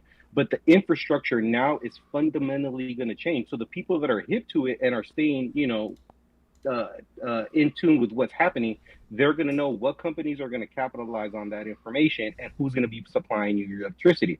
So while you're still watching at home, watching TV, not giving a fuck, and no one's making you to, there's going to be an entire small sector that is going to be hip to it. So it's not so much alien disclosure, it's alien technology that is really going to be important. Is it going to shatter some people's point of view if they think they're living on a flat Earth with a firmament over it? Yeah, of course. Is it going to shatter some, extreme religious views that, they were placed here by God? Yes, it is. But for the most part, no one's really going to care, other than a small group of people who are going to be able to capitalize on it. That's my main takeaway from it. And maybe it's me being greedy, but it's being able to capitalize on new information. And on new information is where you're able to make the most amount of money. Yeah, and I think that to that degree, I think that everybody in this space and everybody listening on the live stream, what have you, are part of that mini elite, we'll call it, right? Where it's like you know that this stuff may be real, this technology may be real. You can capitalize on this information. You know, you can invest in the various companies that are going to be taking advantage of it. Those are just small scale opportunities. You know, then you have this whole other side of it. Again, to what Keemstar said, the people that all they care about is what's new on Netflix. What does Disney have coming out? You know, why is Travis Cleese dating Taylor Swift and making the Chiefs lose football games, right? Like, the whole Taylor Swift thing just is like the perfect example of like how there's a whole half of the world that just thinks that like this is what matters in the world, compared to people that are like, oh, I just want to know like when I'm going to get room temperature superconductivity. You know, it couldn't be any more polar opposites. So yeah, I think that that's a big aspect to, you know, just life in general. And who knows? Like I said, we can't force those people to get on board. But you know, if you're one of the few people that does know about what's going on, what this type of technology is, then you can take advantage of it yourself. And we can be those people that are out there trying to reshape the world while everybody else is waiting for the next Mandalorian season to come out or whatever it is. We got like people like Jeremy, alien scientist, too, to help us like along that path, and also like Dave Rossi. But guys, and you too, Ashton. But I got to roll out. I might be able to pop back on in a little while. I just got to handle some business. Ashton, thanks for co-hosting me, guys. This is awesome. Good to see you, Keem, John. Bye, Dupa. Peace, Red. Thanks, Dupa. Until next time, guys. And yeah, and if Can I comment on yes, the please. Elon thing? One last comment about Elon. Go for it. Is that you guys have to remember, Elon has signed NDAs. He launches secret satellites for the military into space. He also works with NASA. So he can't say shit, people. Even whatever he knows, Elon can't say shit. So I mean, he's beholden. He's under contract. So it's very clear, he can't do it. This is bigger than NASA. This is bigger than SpaceX. Elon's whole mission is to help further humanity. If he knew about this, I have a feeling he would say, "Screw the NDAs. I'm telling everybody." And I'm there. It might be that he's under threat from the NHI itself. It might, and he's got a bunch of kids and all this. So it's easy to probably threaten him or keep him quiet. But I was using Elon as just a way to get it out to the masses, because whatever he says, people listen, whether they like it or not is up to them. It's not a big deal. But that's the only reason I brought up Elon. Yeah. And if other people want to jump in and get on the panel, feel free to request it. We may cycle people around. Red Panda's pretty good at doing that. Let's go to Nathan. Nathan hasn't spoken yet. He's got his hand up. Hey, how's it going, everyone? First time, long time. I know that everybody's time is really important, so I'll try and be brief and make something helpful. I just would wonder if there is any way that we could be more collaborative or helpful or coordinate better as a group. We were talking about how many people and when will everybody get to know this, and I wonder if someone else was saying we might just need enough. Not most, but enough. And maybe there might be a way that we could organize ourselves. I find a major point of tension tends to be like red light, yellow light, green light on whether aliens are evil, neutral, or positive. I tend to follow what Stephen Greer says and believe his architecture of everything. But, I could be wrong about everything. So I just think that might help cut down on some how would you say, disagreements early on as people kind of fight out their ontologies and theologies about this thing. What might be beneficial for research, having followed a lot of people's story, just getting into this over the past 7 years or so with the New York Times, I was looking for, okay, well, if this is true and it's historical, then it must have been documented as so. And so how old can you go in ancient text to find it? And the oldest I got was to the Emerald Tablets of Thoth. It's something that was brought up by Graham Hancock, and it clicked in, and I recommended I recognized his recommendation. And I think that there's a lot in it. I wonder if anybody has read it. There's 2-hour versions on YouTube you can listen to on 2 times speed in an hour. I think that it has a lot of interesting architecture, and maybe that's a right angle you guys want to go down and discuss if anyone's heard or read it. But thank you, and I'm going to back away here and just hope that everybody's having a good time, and thank you for the conversation. This is great. Yeah, thanks, Nathan. Yes, the Emerald Tablets thing has been brought up a lot. I don't actually know all the details of it in general, but it has been brought up several times. And I think that the story is that it's the idea that there's like advanced technology that's hidden onto the emerald tablets, and we just have to decipher it and decipher the mathematics behind it. Which, if true, then that's pretty interesting. Did you have a follow up, Nathan? Yeah, I would just say, that what's compelling to me about it is just like if you have convergence of ideas in physics, or if something is being mentioned, like if people talked about germs in the Bible, then you would recognize, oh, they were onto something true because now we know it's true and we can backdate it. There's seems to be many other things that it gets right ahead of when it should get anything right, namely the importance of vibration and frequency. And it also talks about a structure for beings of benevolence and also of malevolence, brotherhoods of lightness and brotherhoods of darkness, and what's going on, and giving a kind of, again, architecture to this. It also, if it is 30 or 50,000 years old, then it's interesting that that's the first beginnings of serpent-headed liars on Earth, and so you get David Icke coming out of that, and it's not something that he made up then. There's many things that I think that are interesting to look into, and you might be able to correlate it to something that we now know is true, and so what does that say about the validity or, not authenticness, but the truthfulness of it? Yeah, good thoughts. Thanks a lot, Nathaniel. I appreciate those thoughts. James, did you have something you want to say? You think you were up next? Yeah, I just wanted to pitch in. I had a question for Nathaniel. When you're referring to the Emerald Tablets of Thought, I was just curious if you're referring to Doriel. Is that M. Doriel's work that you're talking about? I have done a little digging into it myself, and I'm not sure whether I believe it or not. My personal perception into like the oldest texts that have talked about this sort of thing has been Vedic, generally, whether that's Hindu or Buddhist. But I was just curious if you're referring to the work of M. Doriel, because I'm pretty sure that's like channeled work from a Mason in America. But anyway. I'll be quick. I believe not. I believe that it has influenced the Egyptian Book of the Dead, the Tibetan Book of the Dead, and the Vedic scriptures, as well as like what people would call Gnostic Christians. It's earlier. It's almost as a theory.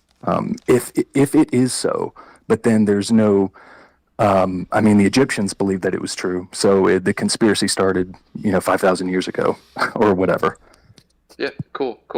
I might hit you up after this for a link. Sorry to distract everybody.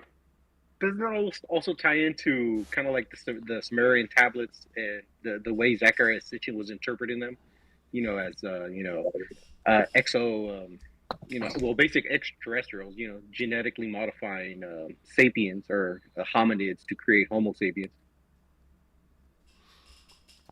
I'm not sure. I wouldn't want to. Yeah, go ahead. Sorry, I wouldn't want to butcher anything. I would just have you go and read it. But it does again predate. I was looking for the earliest. Sumerians read the Thoth.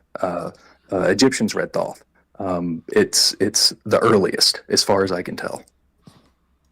So thanks for that feedback. If people want to learn more, you can check out the Emerald Tablets, and maybe we can do a follow-up space where we discuss it a little bit more in the history. I definitely would like to do a crossover space about anthropology and ancient history, talk about stuff like the pyramids. I think all that stuff's really interesting. Mitagen, you've had your hand up for a little bit. You want to speak?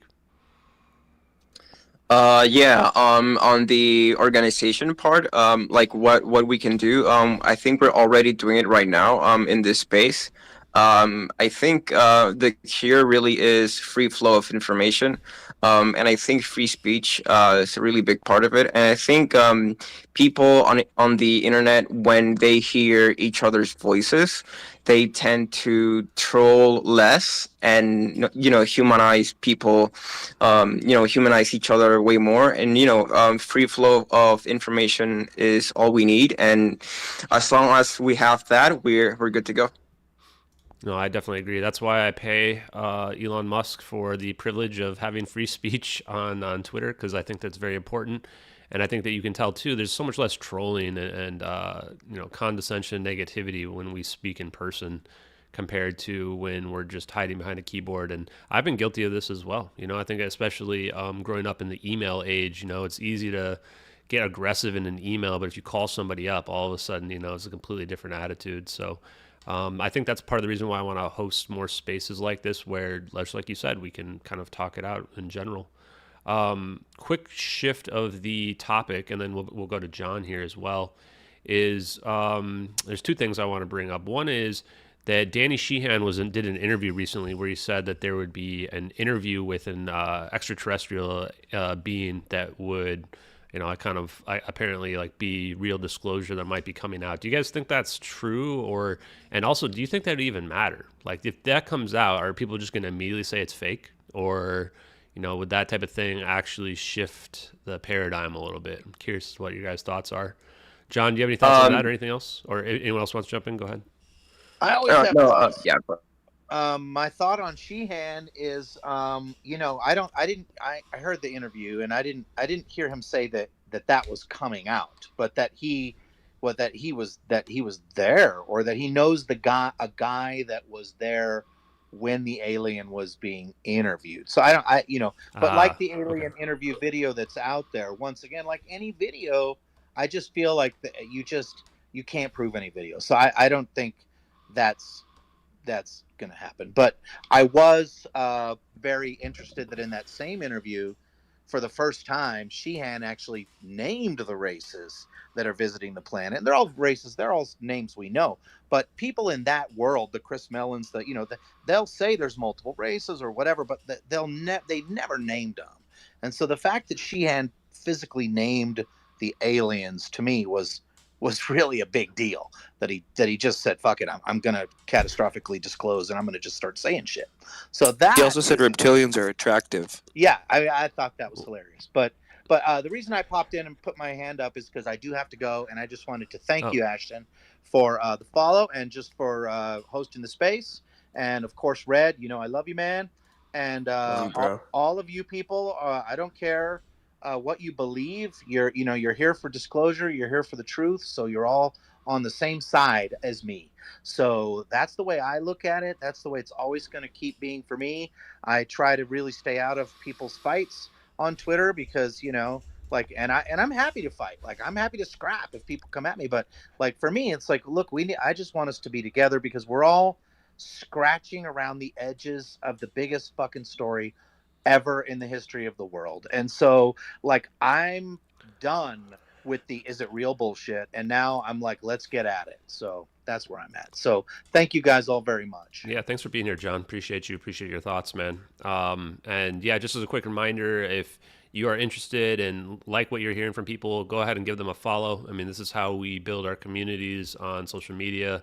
Follow one another, listen to their thoughts, follow somebody you don't even agree with sometimes, right? I'll tell you guys, the people that I follow are not of any one political persuasion or any group of ideas. It's people of all different ideas, so you can be exposed to ideas that, maybe differ a little bit from what you have, and it'll increase and broaden your horizons that are out there. So look, let me say this about you. One more thing before I bail out. Yeah, go for it. And I told you how I felt about videos, but like what I loved about you was that you stood your ground, you did the fucking work, and you were trying to get at the truth, and it's the truth of the video or whatever, and that brought you into the UFO community. And I'm glad you're here, brother. So thanks for coming in. Thanks, man. I appreciate that. That means a lot to me. And yeah, I think I decided it's time to just embrace it, right? Time to not run away from it that much because and like I said, and I'm not trying to be negative, but I see so much negativity out there in the community. It's like, I want to at least be another person like Red Panda, like Tupacabra, and others I've seen out there that are trying to push it forward in a positive way.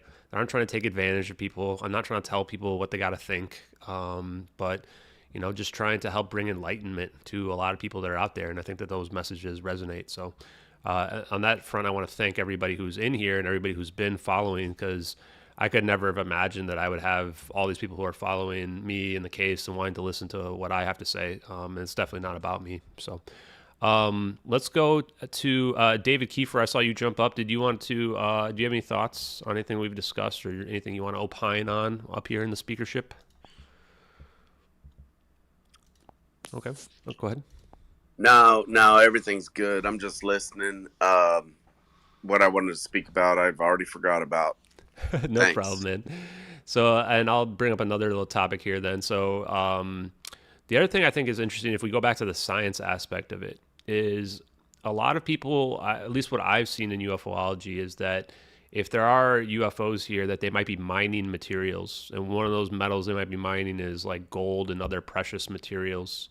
The reason why I think this is interesting is twofold. One is that from science, we learned that we think that a lot of these heavy metals only form when stars go supernova and they explode. That might be the only time that they form, stuff like gold, platinum, these other heavy metals that are out there. So, in theory, if we are living in a solar system that's like third generation or maybe even beyond, right, we might be in a rare situation where we have access to a lot of these heavy metals that are not like deep in the core of the earth and maybe near the surface that are out there. The other aspect of it is that when we look at stuff like LK99, which has been making a somewhat of a resurgence out there, whether or not you believe it's debunked or not, kind of aside the point, is that the way it's actually been cooked right now is copper and lead. But there are a lot of people have argued that you could replace copper with gold, and the reason why they don't is it's just a lot more expensive. But what if gold and these other heavy elements are just really precious that these UFOs or these aliens need in order to, produce the advanced scientific technology that they need to fly around? Curious as to what your guys' thoughts are on that, or if you guys have heard that, or if you have other different opinions. Anyone who wants to jump in, go ahead. Star Captain, we haven't heard from you either. Oh, go ahead. Whoever that was. Yeah. Sorry, that was me. Yeah, I just wanted to pitch in that, like, I've heard a couple different people talk about them, like, NHIs in different forms mining gold off of Earth. And, but I've also heard a couple different people talk about plasma being able to create whatever metal you would want out of, I don't want to say thin air, but, and I'm not 100% on either one of those, but my sense is that once you go down the rabbit hole of science advancing exponentially, going to different planets for specific heavy metals seems to me to be, I don't know, pedestrian. So you think they could just like basically make them? Oh, go ahead. Hey, can I say something? Yeah, real quick? please. So I don't know if many of y'all follow a project called the Sapphire Project. Yeah. Well, in the Sapphire Project, they're transmutating elements, and they've shown a process in a way to do it. And one of the main things they're going for right now, this is their third iteration of it. The first two were a little different, but they're taking material that is radioactive and remediating it to a non-radioactive substance, just water, basically, and as a way of handling, radioactive materials. Yeah, that's an interesting idea that if you achieve a certain level of technological superiority, can you just produce your own elements? I was watching Alien Scientist the other day with Michael Perrone, and they were actually talking about element 115 and other heavy elements, and I think that he was hypothesizing that you could use gamma rays to stabilize those heavy elements, because the problem with a lot of those really heavy elements like 115 is that their half-life is so short that they break down very, very quickly. So you need to get them into a very stable situation. And then theoretically, the heavy elements can be used as a power source. I mean, I don't know if it's real or not, but that's at least if you believe Bob Lazar. I think that's what he has stated that's out there. So I think it would be interesting to dig into that level of material science to figure out, can we produce these heavier elements, or do we really have to find them? Not sure. Hey, Dot, do you have your hand up? Go ahead. Yeah, this is all great stuff. I've heard about the mining stuff too. I tend to subscribe with what James was talking about as far as if they're so far advanced, there's no way that they need Earth to get their gold or whatever metals they need. First of all, there's billions and trillions of other planets and empty planets that they could probably go get it from asteroids and stuff like that. But to me, this UFO stuff and NHI, it's more. I got interested in it because it's more of a spiritual curiosity for me. In that, I mean, I don't know who that lady was that was talking about, the lizard people and stuff. But if any of that is true, if they can influence thought, if they are 4-dimensional and we're 3-dimensional and they can interfere without us even noticing, much like, us to ants, or I mean, um, if they can disguise themselves as political leaders, uh, if they can influence wars. I mean, we were talking about wars earlier. I mean, that kind of stuff, I think, on an existential level, freaks people out a little bit more. But I think it's kind of the heart of all this stuff. I don't want to necessarily go on a religion tangent discussion, but I wanted to hear your thoughts on what you think, about that stuff.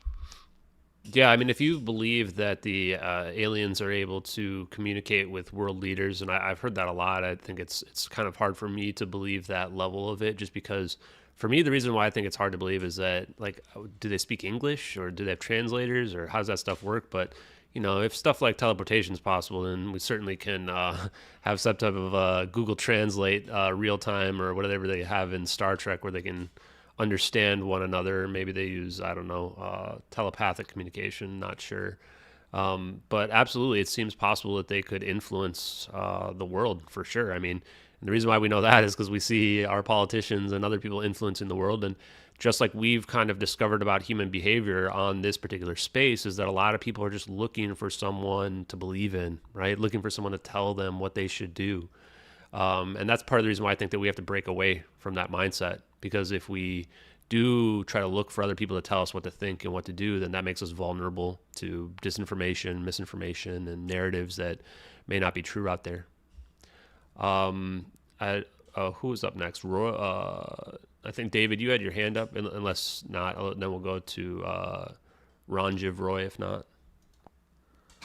Yeah, Ranjiv almost nailed it. Ranjiv was close. Okay, go ahead. Yeah, no, I've just been kind of thinking about how this whole thing kind of fits in terms of just like actual like computation. So I don't know if anyone's heard of like Moore's law, but it's like a fairly well-known rule that technology and really information sharing follows, where the amount of information that's been able to be shared has progressed with technology, and it happens at a really fast rate. Like it doubles every 18 months. So like computers double in processing power every 18 months, and so on and so forth, till you catch like the doubling aspect of it. Gives it this like exponential kind of curve to it, to where like computers really started getting super powerful in like the past 12 years with smartphones in general. But then it's kind of like a step function, I've heard, where it's leveled off. Our processors now are literally, we're at the atomic level with our transistors and bits and how we process information. So we're kind of leveling off of that curve. And I feel like when we look at the video, what I think we're seeing is the future of what the next step function is in the curve, which would be the next like wave of computing, which is quantum computing, just in my opinion. So like they've already discovered I don't know if it's physical reality or simulated reality, that they've created a wormhole using Google's quantum computer in California. But to me, if that's the beginning step of the next step function, we're not very many steps off using quantum computers and understanding how qubits work as opposed to actual like 1s and 0 bits. And then once we start realizing the knee of that curve, then all of a sudden you can really, it's not much extrapolation from there to be able to say, okay, yeah, the next form of computing, it won't be informational computing, it'll be like physical computing. So it'll almost transcend AI, which seems untranscendable, if that makes sense. So I feel like we're like getting there. Like what we're seeing seems so outrageous. But I think we're only, I don't know, 5-10 years. How long did it take smartphones to get where they are today? Proliferated, ubiquitous across the world. I don't know. I'm going on and on, but hopefully that makes some sense. Like our computational methods are changing. Yeah. One quick thing on that, and then we'll go to Keemstar, is that look at EP equals EPR. And what this essentially means is that it could be that quantum entanglement is equivalent to a wormhole on the general relativity scale. And that, the Einstein-Rosen bridge is the same as the Einstein-Podolsky-Rosen quantum entanglement. And the only difference is the scale at that point, right? And yes, and then to your point, it may be that we just simply don't understand how to scale up this idea of quantum entanglement, which we've already proven quantum teleportation is real, that's out there. And I think just a week ago, they were literally teleporting a picture without sending the information.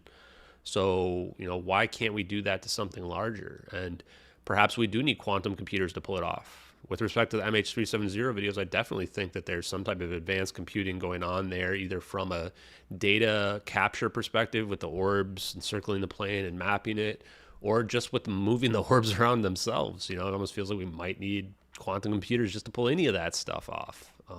Yeah, I remember the first time I saw the video of the orbs. That the orbs were what really got me at first. It reminded me of electrons around an atom, the way that they were just orbiting. It was just perfect, almost like they were perfectly spaced out. But beyond that, like a black hole, they're saying, at least from what I've seen, is a quantum computer. It's just a really highly entangled quantum system between whatever fell in and wherever the other end of that black hole manifests itself on the other side of the wormhole. It's just a giant entangled system in physical nature at the macro level. So then I look at the end of that video and it's like, if that's not a black hole with Hawking radiation and everything, I don't know what is. It's a momentary one that does collapse, but it just all lines up to what the extrapolation of what quantum computation and understanding would come out to be, given enough time to understand it. Yeah, I think your main point there is it's like maybe only now in 2023 can we look at those videos and go, wait, this does kind of make sense. Like we didn't have the scientific understanding back in 2014 to even begin to think that stuff could be real. Now we look at it and go, wait, does this prove all these physics theories? Does this prove quantum teleportation at a macro scale is possible, etc.? Good thoughts. Keemstar, buddy, what do you want to say? What are your thoughts on everything? Are you familiar with the Chris Bledsoe story? I watched a very short clip of him on, I think he was on Danny Jones, and I think his son is also into some esoteric aspects. People are making some pretty funny videos about it, but what specifically? I'm not very familiar. Tell it to me like I'm five. It's really like one of the most compelling cases. I really, really love it. I wish that there was someone to investigate it like you that would just put your heart and soul and just watch every single documentary every time Chris goes on. I'll put it in a timeline. This story is so good, but it needs extreme investigation. I'm pretty well read on it, Keem. If you have any questions about it, it's on my to-do list of documentaries, but it's kind of down the road. But I've had a file of him since 2018 that whenever stuff happens, I add to. What are some of the best claims? What do you think? So if I could yeah, go for it. Let me try to summarize the story. Okay, so long story short, Chris Bledsoe has Crohn's disease, and he's praying to the heavens for help. Actually, I should not summarize this. I should let Panda summarize the story, just because you have the timeline locked down better than me. Go ahead. Yeah, I'll try and do it pretty shortly. And just quick broad thing. He's an experiencer, but what I personally find interesting about him, and what a lot of people do, is a lot of the intel agents, and this could be a good or bad thing, have been more or less kind of obsessed with him, more so than other experiencers. So we have Elizondo and Tom DeLonge went out to visit him. Jim Semivan speaks really highly of him, and these are people who are part of the TTSA rollout. And I think they're obsessed with him. So because he saw the lady, and we'll get back into that, but this is his claims. This is his stories. He has posted videos that are definitely Starlink at times, and people will use that to discredit him. I think something happened. I think definitely the intel communities they want to manage his story. And actually, Ryan Bledsoe even said this back in 2018 in a Discord, that he was told that his family was among of a few families that were going to be like the disclosure families. And I always thought that was interesting. He was pretty shilled hardcore in the UFO community, but this year I started seeing him on like Fox News and like mainstream news stuff, and I just was like, oh, okay, this makes, like what Ryan said is kind of true. It's looking like they want a family, like an all-American family, to be like an experiencer family for disclosure. That being said, his experiences, first is he had a near-death experience when he was 6 that he and the people who study him attribute to some of his later experiences. I think he had like 2 actually when he was really young. So people tend to tie near-death experiences to UFO phenomena and whatnot and trauma. And then it really started in earnest for him. What was it? I think 2012 or 2008, one of those. He was on a fishing trip with his son and 2 of his friends, just out at the lake. They live in North Carolina.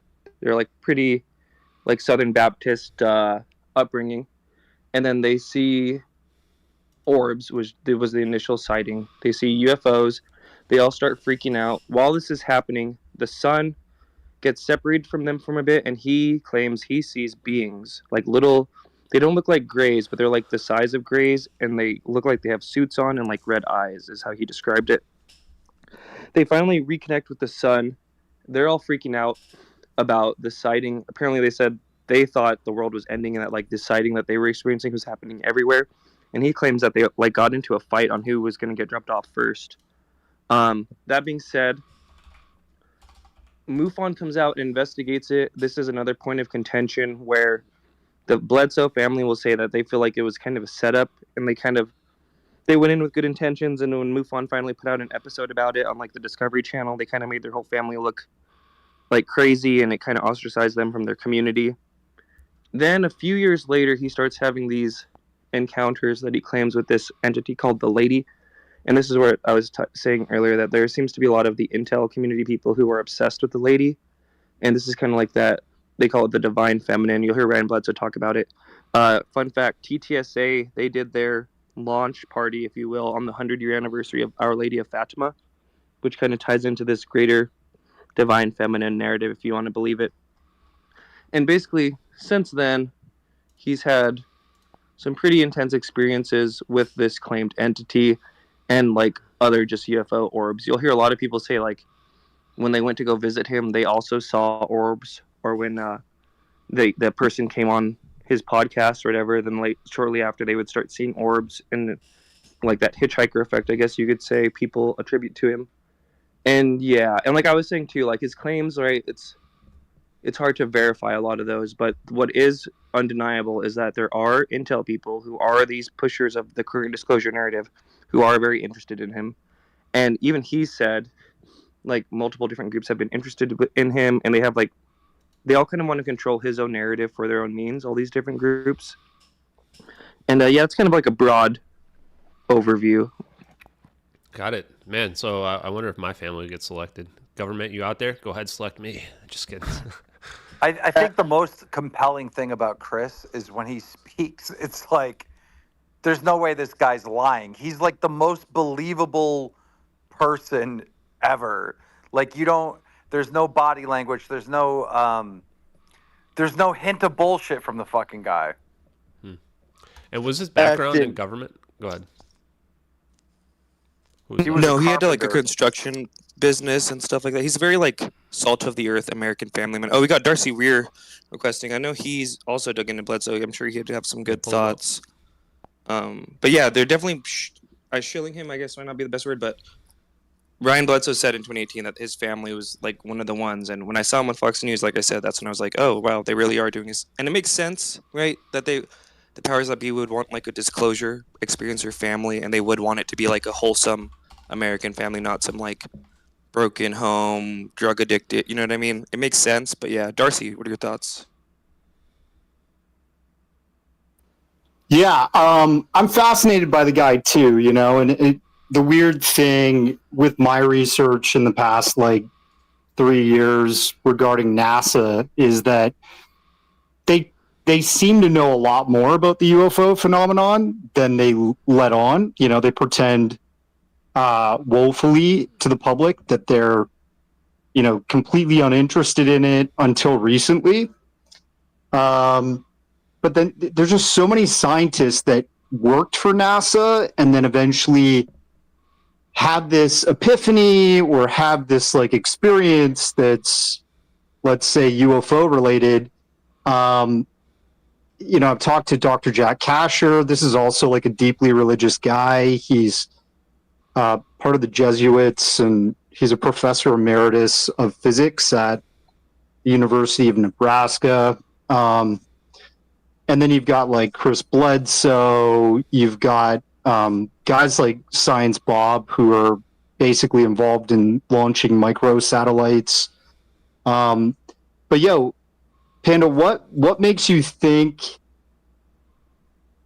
that, I mean, like, a lot of the claims that Bledsoe's made are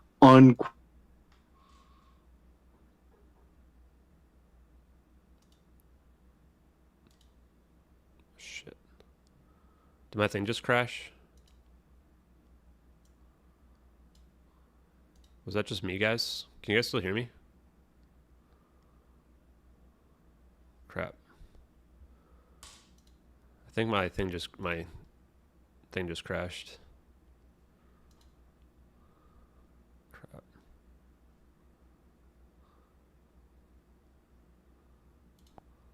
Let me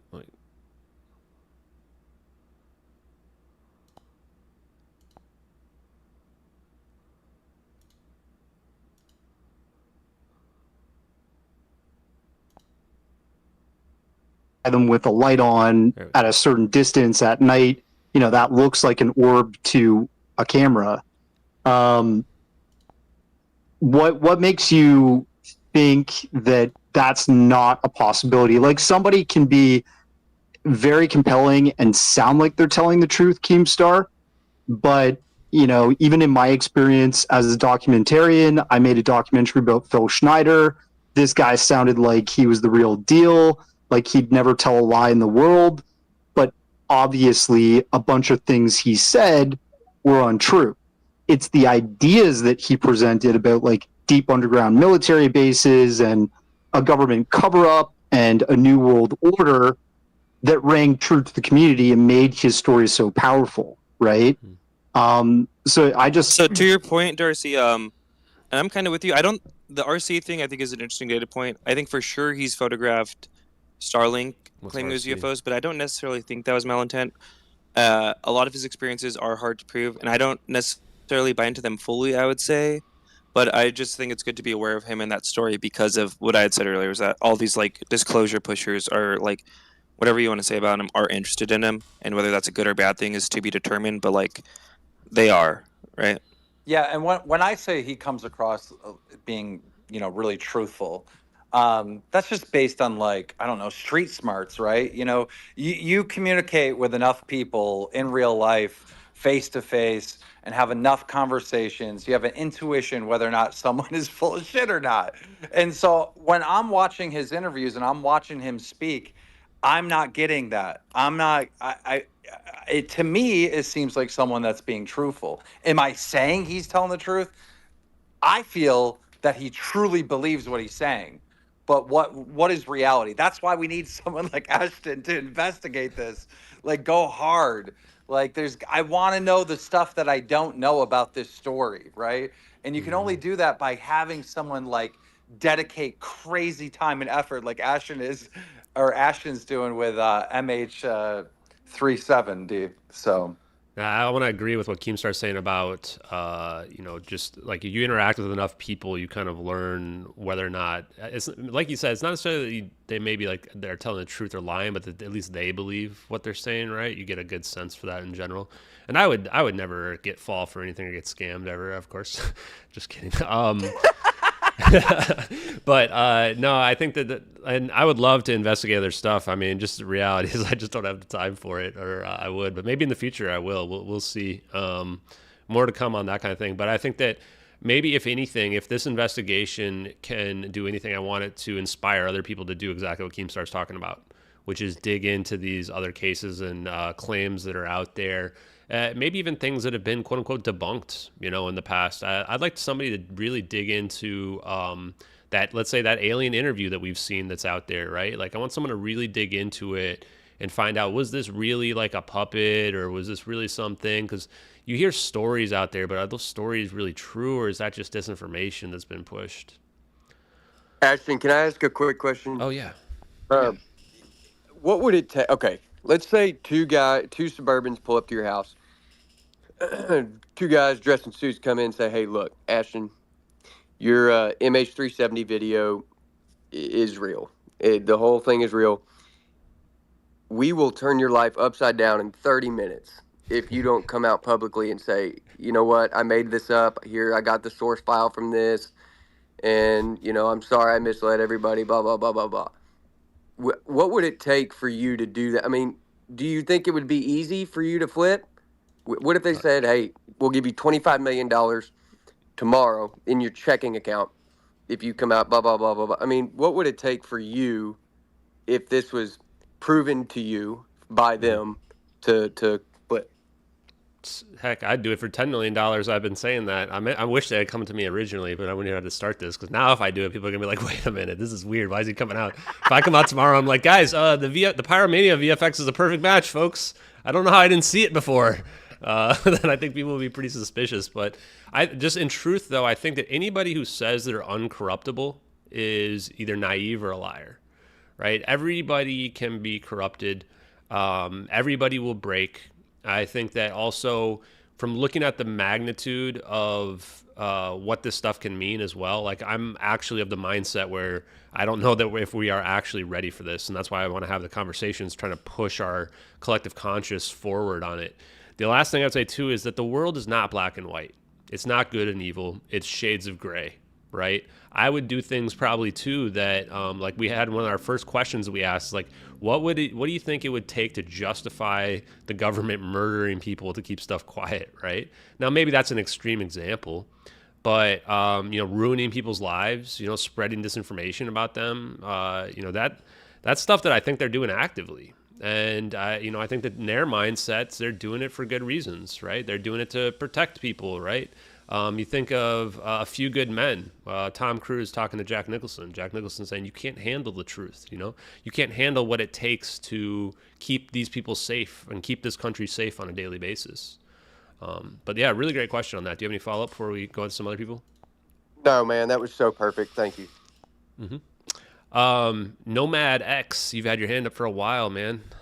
Or Real Nomad. quick, by the way, Ashton, Oh, yeah, I believe everything that you're doing. By the way, I wasn't saying that. I was just proposing a hypothetical. Doesn't bother me at all, man. And the reality too, just in case people wonder, is I do think those videos are 100% real. And I think that I haven't had government agents come to me and tell me that kind of stuff, but I had a lot of people, from people who claim to be NASA scientists to physicists to engineers, people like Salvatore Pais, people that, in my mind, they're in the know, right? And they're coming and they're like, this proves our concepts. And the way that they have to be cautious about it too. And they're like, well, if the data is real, then this proves my concept too. That even gives them more credibility in my mind. And so that's the reason why I think strongly that, time will vindicate the case, and it will vindicate, even more importantly, the science. Now, how long that's going to be, 6 months, probably not. 6 years, probably not still. But, 10 years, 20 years down the road, as the science catches up, and I think you guys have seen that over the course of the investigation, where we've seen the, quantum teleportation as being more and more advanced. Superconductivity feels like we're right on the verge of it in terms of room temperature superconductivity. I think that stuff definitely will prove the case to be real in the end. And my perspective is, I'm not that tied to it. So I'm just tied to the idea of making the world a better place. So, Nomad X, let's go to you, buddy. You're not that tied to it. Are you sure? Well, maybe from the perception of other people, yes. But, the only reason why I'm adamant about it is I just want to get, like I said in my post today, I just want to get the truth for the families and the pilots who are vilified. I think that's just unconscionable to me. Like if that wasn't MH370, those videos, I'd have let it go a long time ago, honestly. And I would just have dug into the science without, trying to get the truth of that plane.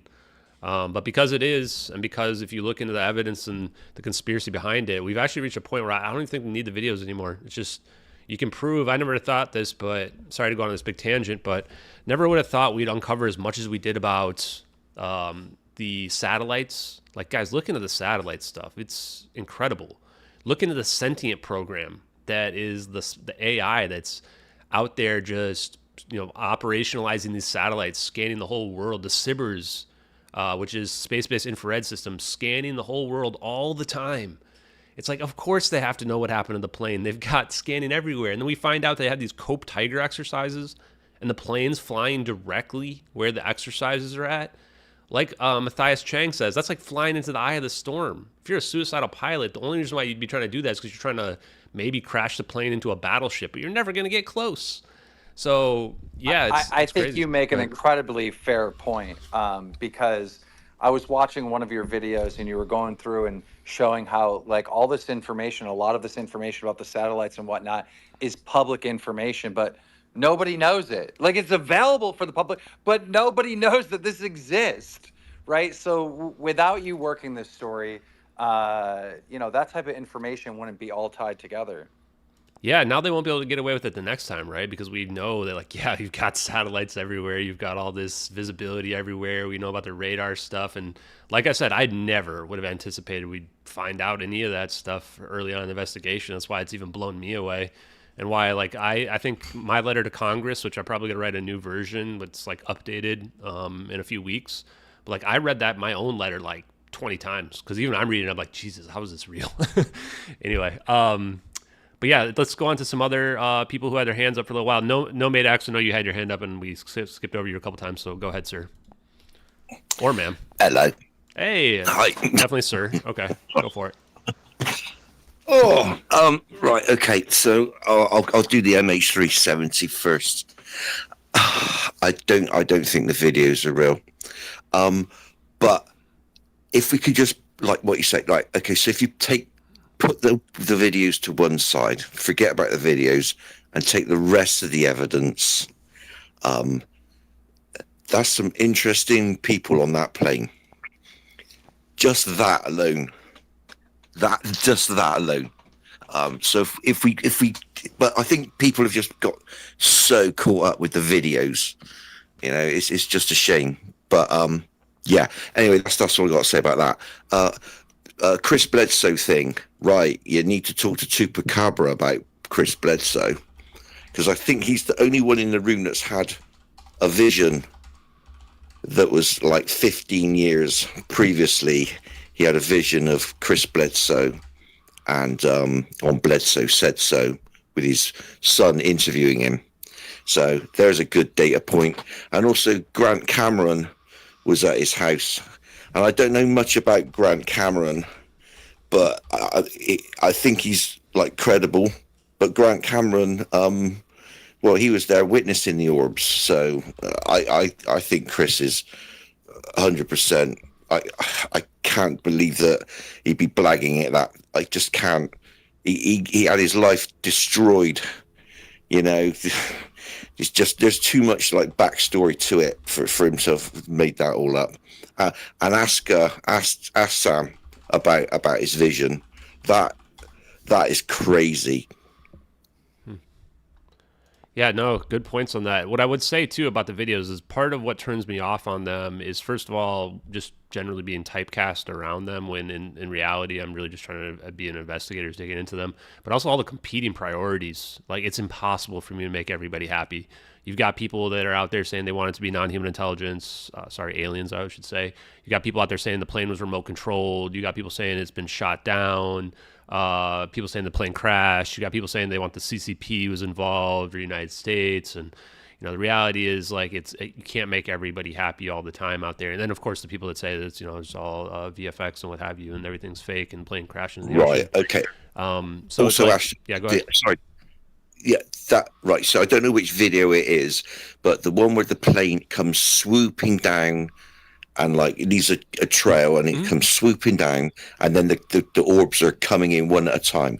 So I think on the second or third orb, if you go frame by frame, there's a frame where the plane jumps, the plane's jumping frame by frame, but the orb on one of the frames moves twice, and that there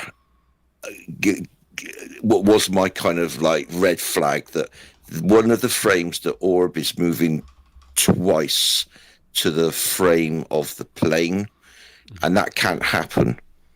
So yeah, so people want to check that out. So I have gone through it frame by frame, and Which that's frame? where I kind of thought, Which frame is it, so we can all verify it?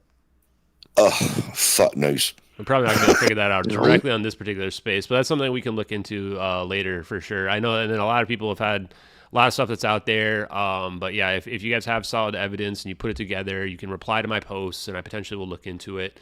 I do try to review as much info out there as I can related to the case. And of course, I pulled in a lot of stuff from the community, because the investigation definitely began as a community-led investigation as well. So I want to thank everybody who's been part of it.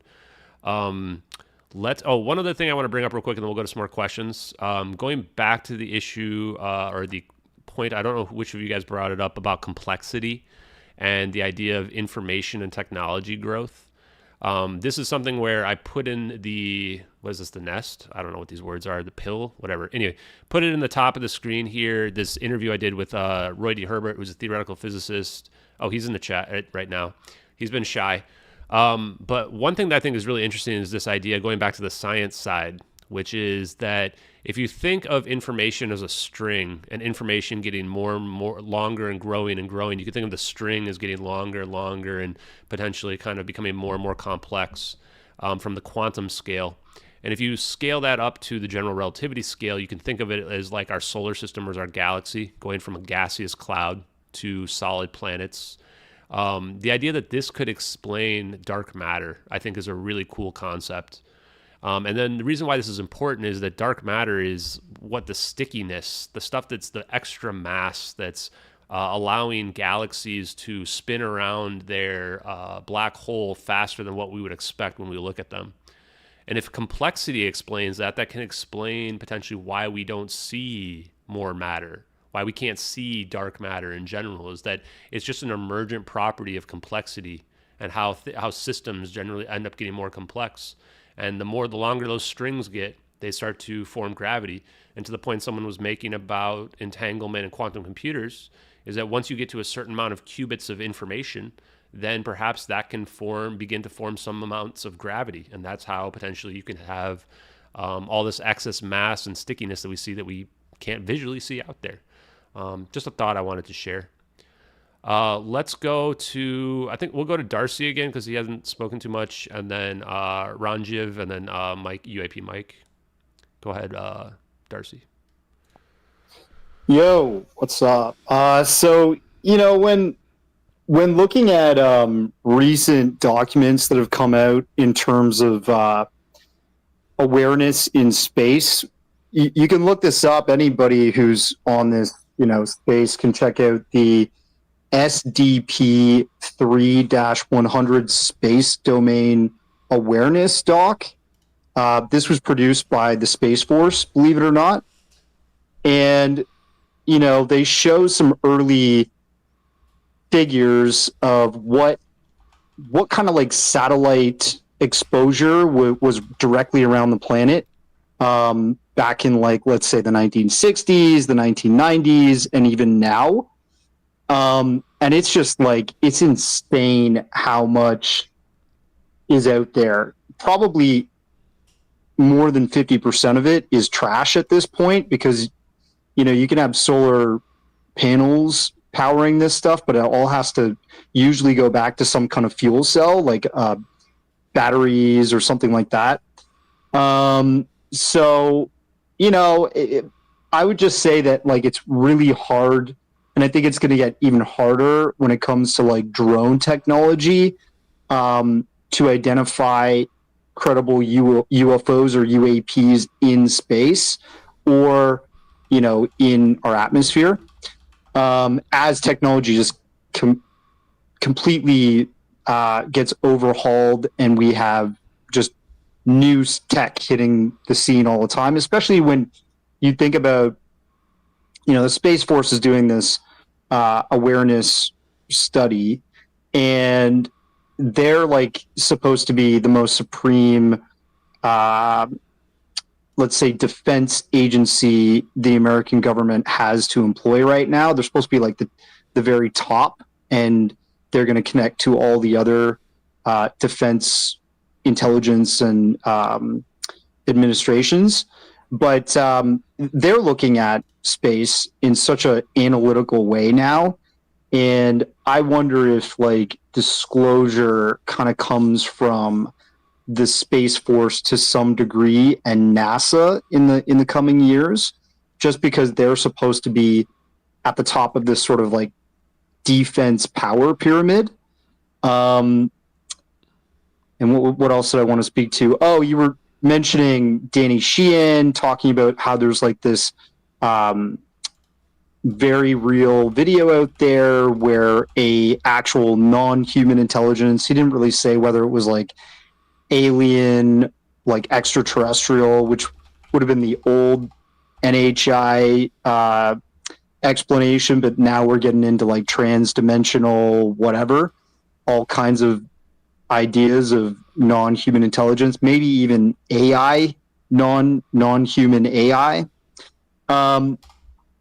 If you think about that DNI video, I actually did like a quick expose on it on my YouTube channel, and that original video, the way that it was presented was through a made-for-TV documentary, and everything about it, in my opinion, sort of seems to point to being fake, like basically a puppet, like some guy's hand up a puppet's ass, like moving around a mouth and maybe moving the forehead of this doll, basically. Like, we've had sophisticated and animated puppets for a long time now. You look at like Rick Baker's practical effects workshop and so many others that have like emulated that guy's practical effects since the 60s, 70s, up until now.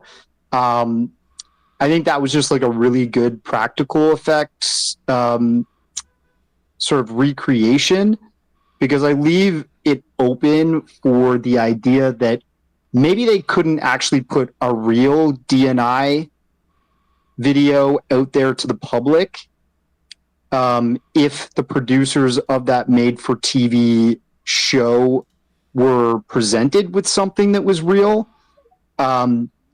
Maybe they recreated that, and that's why you have this like super sus made-for-TV kind of like animatronic style puppeted alien interview, right? And it came from the show. The name of the show that it came from is an alien interview at Area 51, right? And then the guy who's supposed to be the whistleblower that like sits in the dark and has a voice modification, his name's supposed to be Victor.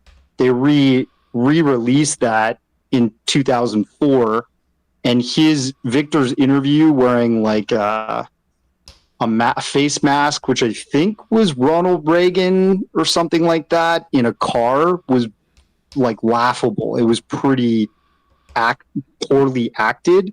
Mm-hmm. Yeah.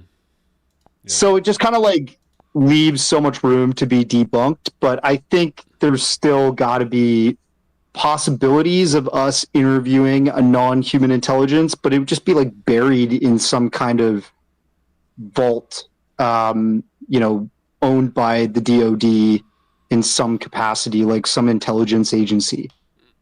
Yeah, I think that you made a lot of good points there. One is that if there are crafts that are flying around, whether or not they're from here, from somewhere else, NASA and Space Force are definitely seeing them, right? They got satellites everywhere. They're definitely seeing them. They're not going to be able to hide that much. And the satellite capabilities have been hidden. I think the Keemstar was even bringing it up earlier, where it's like, one of the earliest articles I found back in September was there was a contractor that stole satellite info for like Africa or something like that.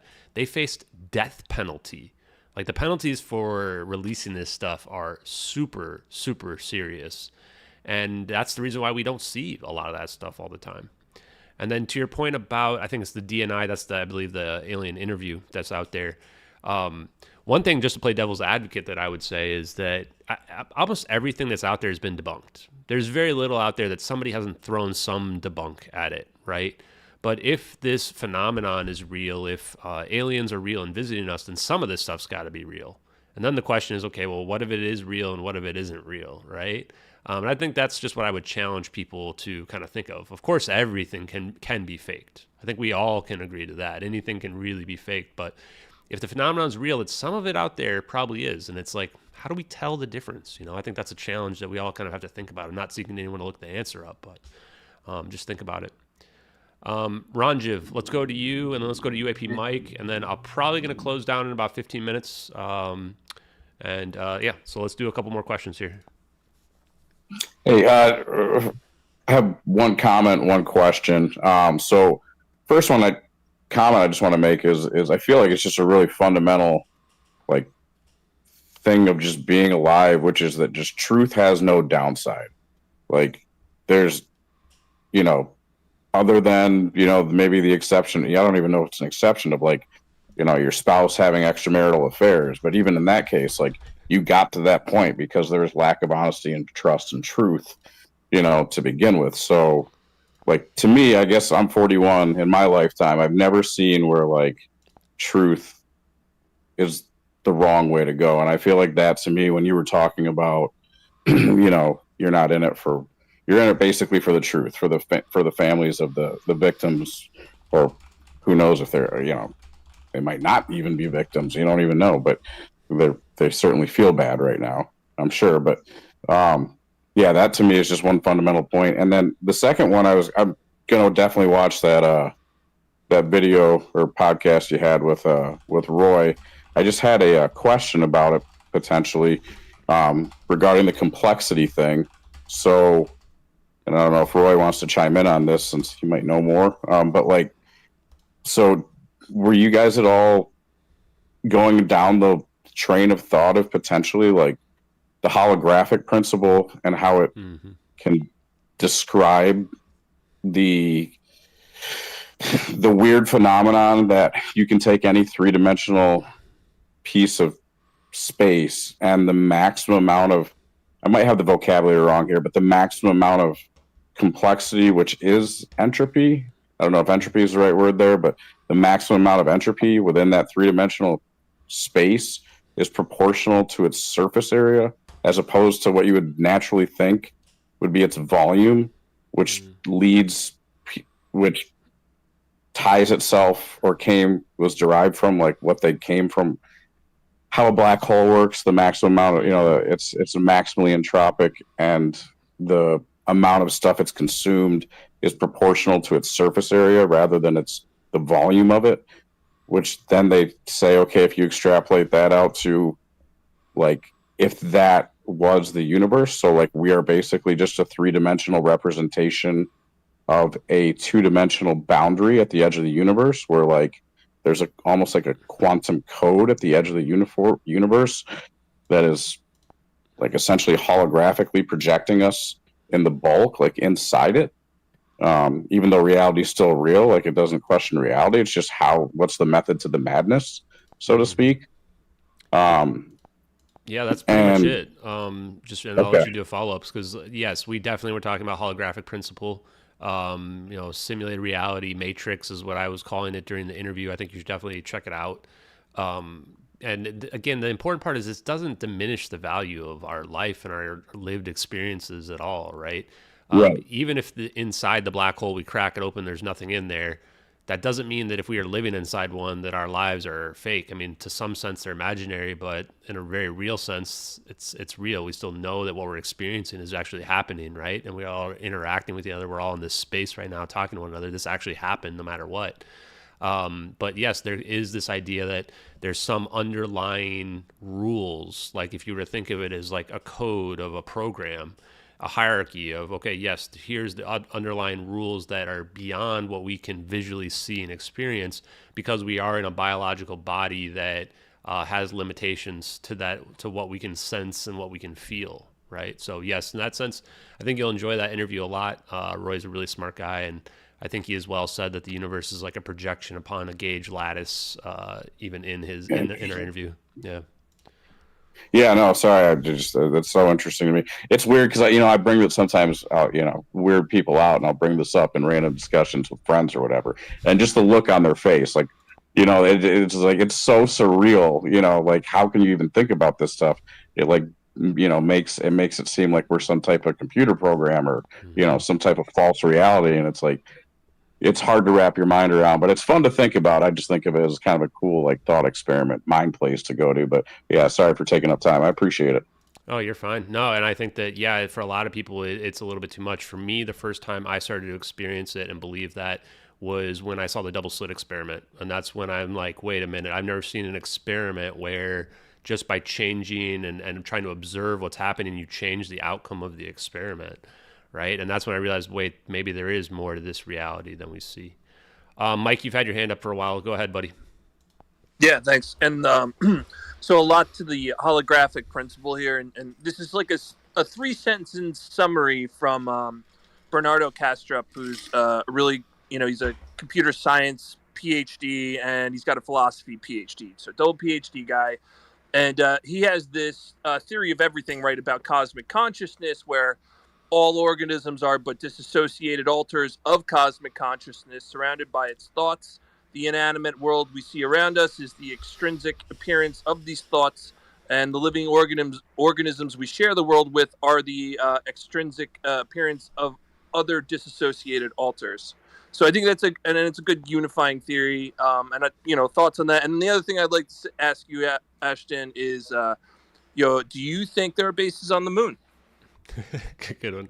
I don't know. I don't know if there's bases. I don't think so right now, but yeah, I'm open to anything. The thing that's weird to me about the moon is why haven't we gone back, right? Especially as technology is advanced and we're sending rovers to Mars, but we've just never gone back to the moon since the 60s. Like, that was 60 years ago.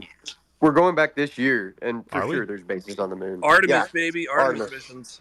Okay, well, what I say is that my mind has been opened up a lot in the last few months, especially. So I try not to judge or rule anything out without really digging into it, and even things that seem esoteric. I try not to put them down just from my own biases and preconceptions. So, and I would challenge everybody else to try to do the same. Not just about beliefs, but about people in general. So yeah. Good thoughts on. I love seeing UAP Mike here. It's awesome. Yeah, Dumb blocking the spirit of it. He brought up good points too about the consciousness, right? Is that perhaps I think that a lot of people would argue, and this isn't even that esoteric, but from an actual science perspective, that our reality is simply our collective conscious, and it's almost like every person's conscious is competing for how that reality be shaped. And I think I was mentioning this earlier. I agree with that. Yeah, I was mentioning it earlier about this idea of like maybe if we all put positive vibes out there, we can collectively shape our reality, and maybe we can force disclosure to happen if we all really think about what it would look like in that future that we imagine, right? It's kind of an interesting thing. I've really imagine Susan Gao naked, and then she'll have to tell us the truth. I'm imagining my Scarlett Johansson clone. Go ahead. I believe emotions, like, it's a spectrum, and what I try to do is I try to use love as my, like, you think of that, right? Like, I associate it to a memory, and then I disassociate the memory to feel my reactionary emotion.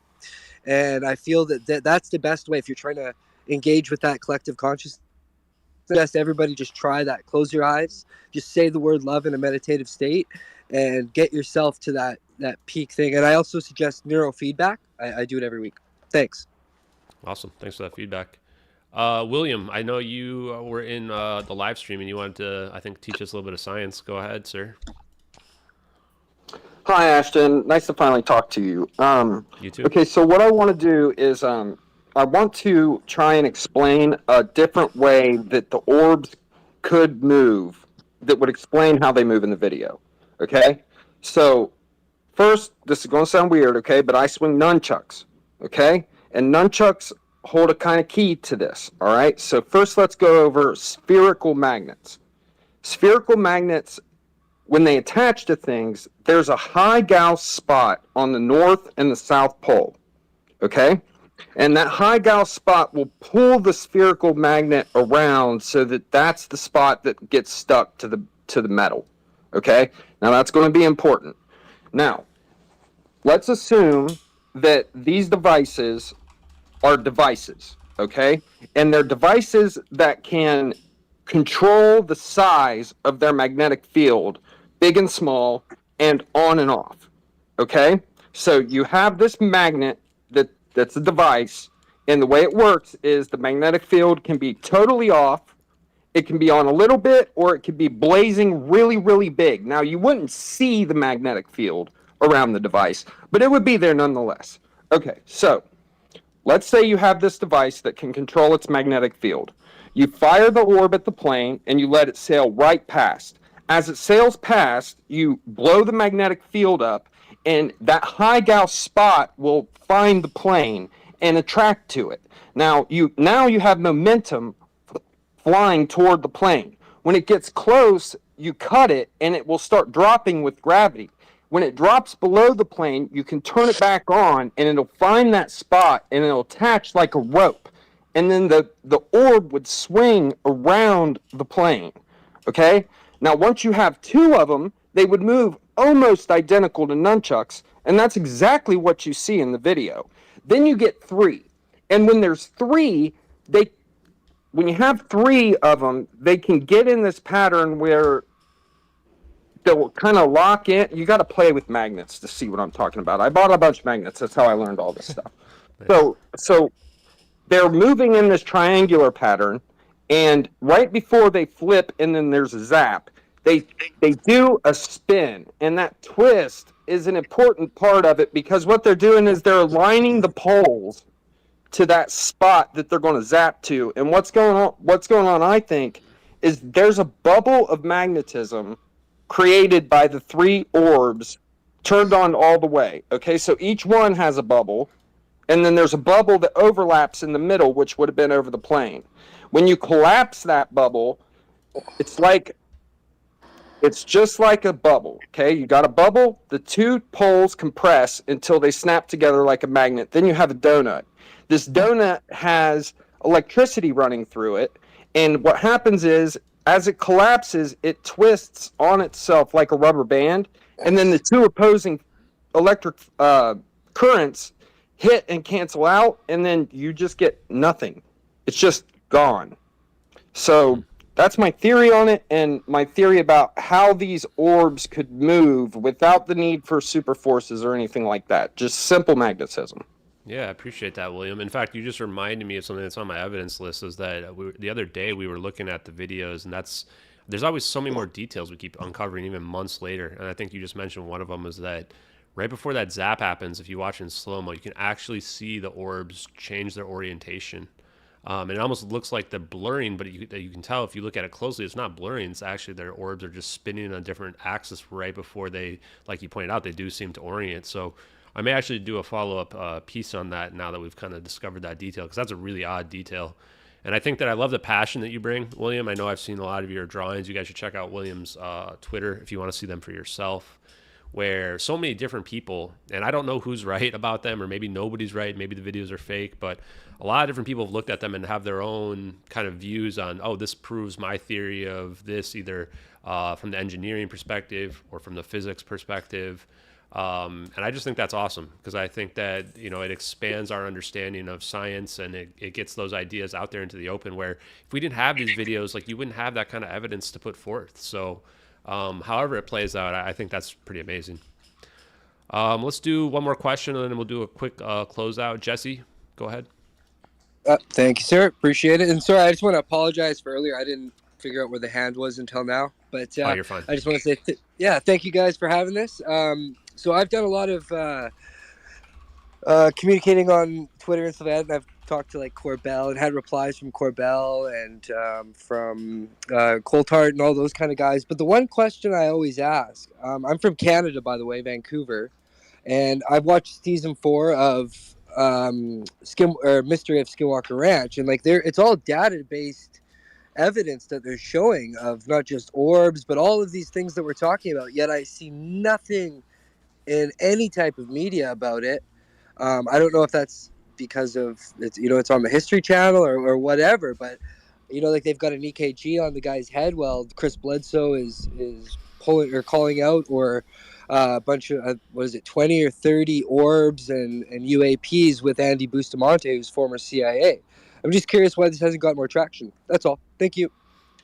Yeah, I think that everybody has their own interpretation of that. You know, you could argue, like what David Grush had said, that if this stuff is real, there's definitely going to be a sophisticated disinformation campaign that's meant to keep it secret. My personal opinion is, especially if you look at social media in general, and I don't just mean Twitter, but all social media, you'll find there's a lot of people that are weirdly dedicated to proving things to be fake out there, and nowadays especially about throwing out CGI, putting CGI stuff out there that really muddies the waters. It makes it hard for people to believe anything's to be real, right? And yeah, go ahead. I'm sorry. I was going to say, but the thing about Skinwalker Ranch, like they're using, like Chris Bledsoe, he lives in New England. Like I've seen him on all sorts of podcasts, and they're using an EKG, and it shows his brain waves are just instantly going into a meditative state while he's sitting there watching, calling them out with his hand, and there's orbs and everything flying around. Like, have you guys seen the season 4? Like, I just figure that's one where you can actually go talk to Chris Bledsoe. Like, that's data, that's proof. Yeah, it's definitely data, and I think that it's to the point where, like, a lot of stuff that we've mentioned before today. So just to summarize some of it is that you know, a lot of people, unless it impacts them directly, they just don't care. We also live in a world where everything can be faked. Like I've had 3 experiences. Sorry, that's the only reason why it's so frustrating for me. Is like in rural Canada, like I've seen it in the air, just random things that stop and then go and become a shooting star. Like, sorry. No, you're fine. And I think that, yeah, it can be frustrating for people that have had personal experiences, right? And people that, like I think what John was here earlier, he says that, you know, I know it's real, but it gets to a point where you can't believe anything, not even videos. It's that it just comes down to really what you believe and what you've experienced and what you've seen personally. And I think that we just live in a world now where, you know, because everything can be faked, everything that's out there has basically been debunked one way or another. Does that mean those debunks are valid and credible? Not necessarily. And that's where we have to try to figure out, okay, how do we then go ahead and prove the stuff to be real? The other thing we talked about today is we talked about this idea that what would it take for your standard CNN brain person to really believe in the phenomenon, to believe that aliens were actually here on our planet? You know, the bar is so high now, where we were even talking about, even if the president came out, if Joe Biden came out and said, yep, aliens are real, I think half the country would be like, okay, they're definitely fake then, right? Like, the bar is so high. I know how. Blockchaining free energy. Because if Tesla proved it, Greer's got a campaign, like he shows all these people that have died or whatever that had that technology for that 0-point energy, quantum vacuum, blah, blah, blah. If somebody could put that free, like Greer says, on a blockchain, then right there you've got that energy source. Yeah, maybe. I'm just going to go ahead and mute because I want to close out a little bit here, just keep it high and tight, and I appreciate everybody who's jumped in.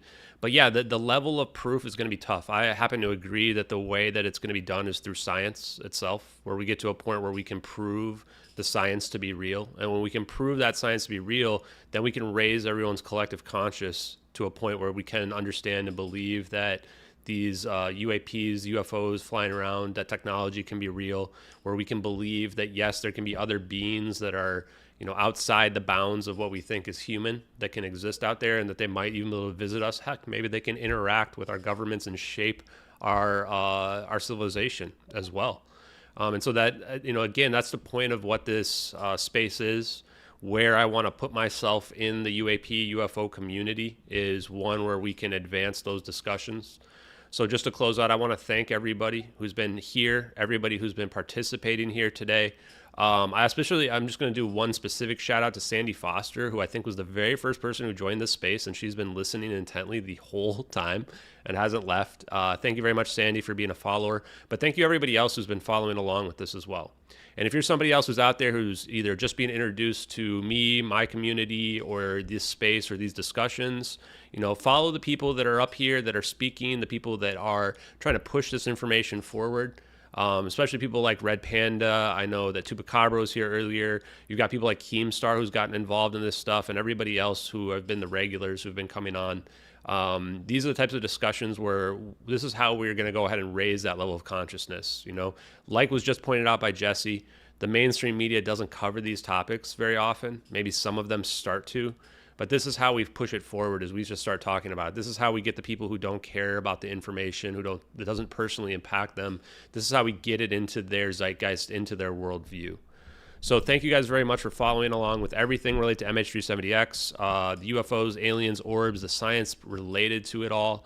I appreciate you guys all, and I appreciate you guys for elevating the conversation here tonight. So everyone have a great night. I'm going to go, and I'm going to go watch the Barbie movie, because I'm going to go turn my CNN brain on and become one of those normies who, doesn't for a few minutes doesn't really think about all of the greater implications of hyper advanced technology that changes our world. So thank you guys. Have a good evening.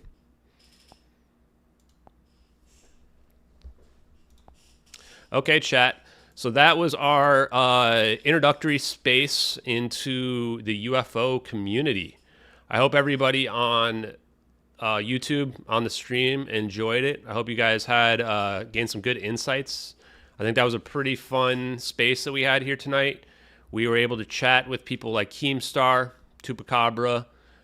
We were able to chat with Red Panda. We even had UAP Mike come on, who's been one of our distractors. But, I think it's really important that we get everybody's perspectives out there. And so I hope that this conversation can begin to be a bridge to, getting just kind of healing some of the community that's out there, getting rid of some of the toxicity that's out there. It's going to take all of us, right? We can't be picking and choosing who we talk to if we want to have this disclosure movement move forward in a positive way where we start to reach more and more people. So my focus, of course, is always going to be on the science and the technology, but I'm happy to have conversations with other people as well. Guys, make sure that you check out the Tim Pool Culture Wars podcast on Friday. Dave Rossi, DoD engineer, and contractor, is going to be on with me, and we're going to talk about MH370. We're going to talk about the advanced science that's out there. It's going to be pretty sweet. Looking forward to that. I'm not going to do more stream tonight. I'm going to close this out for tonight. I'm going to go relax and rest. But keep following along with the investigation and keep following along with the case, guys.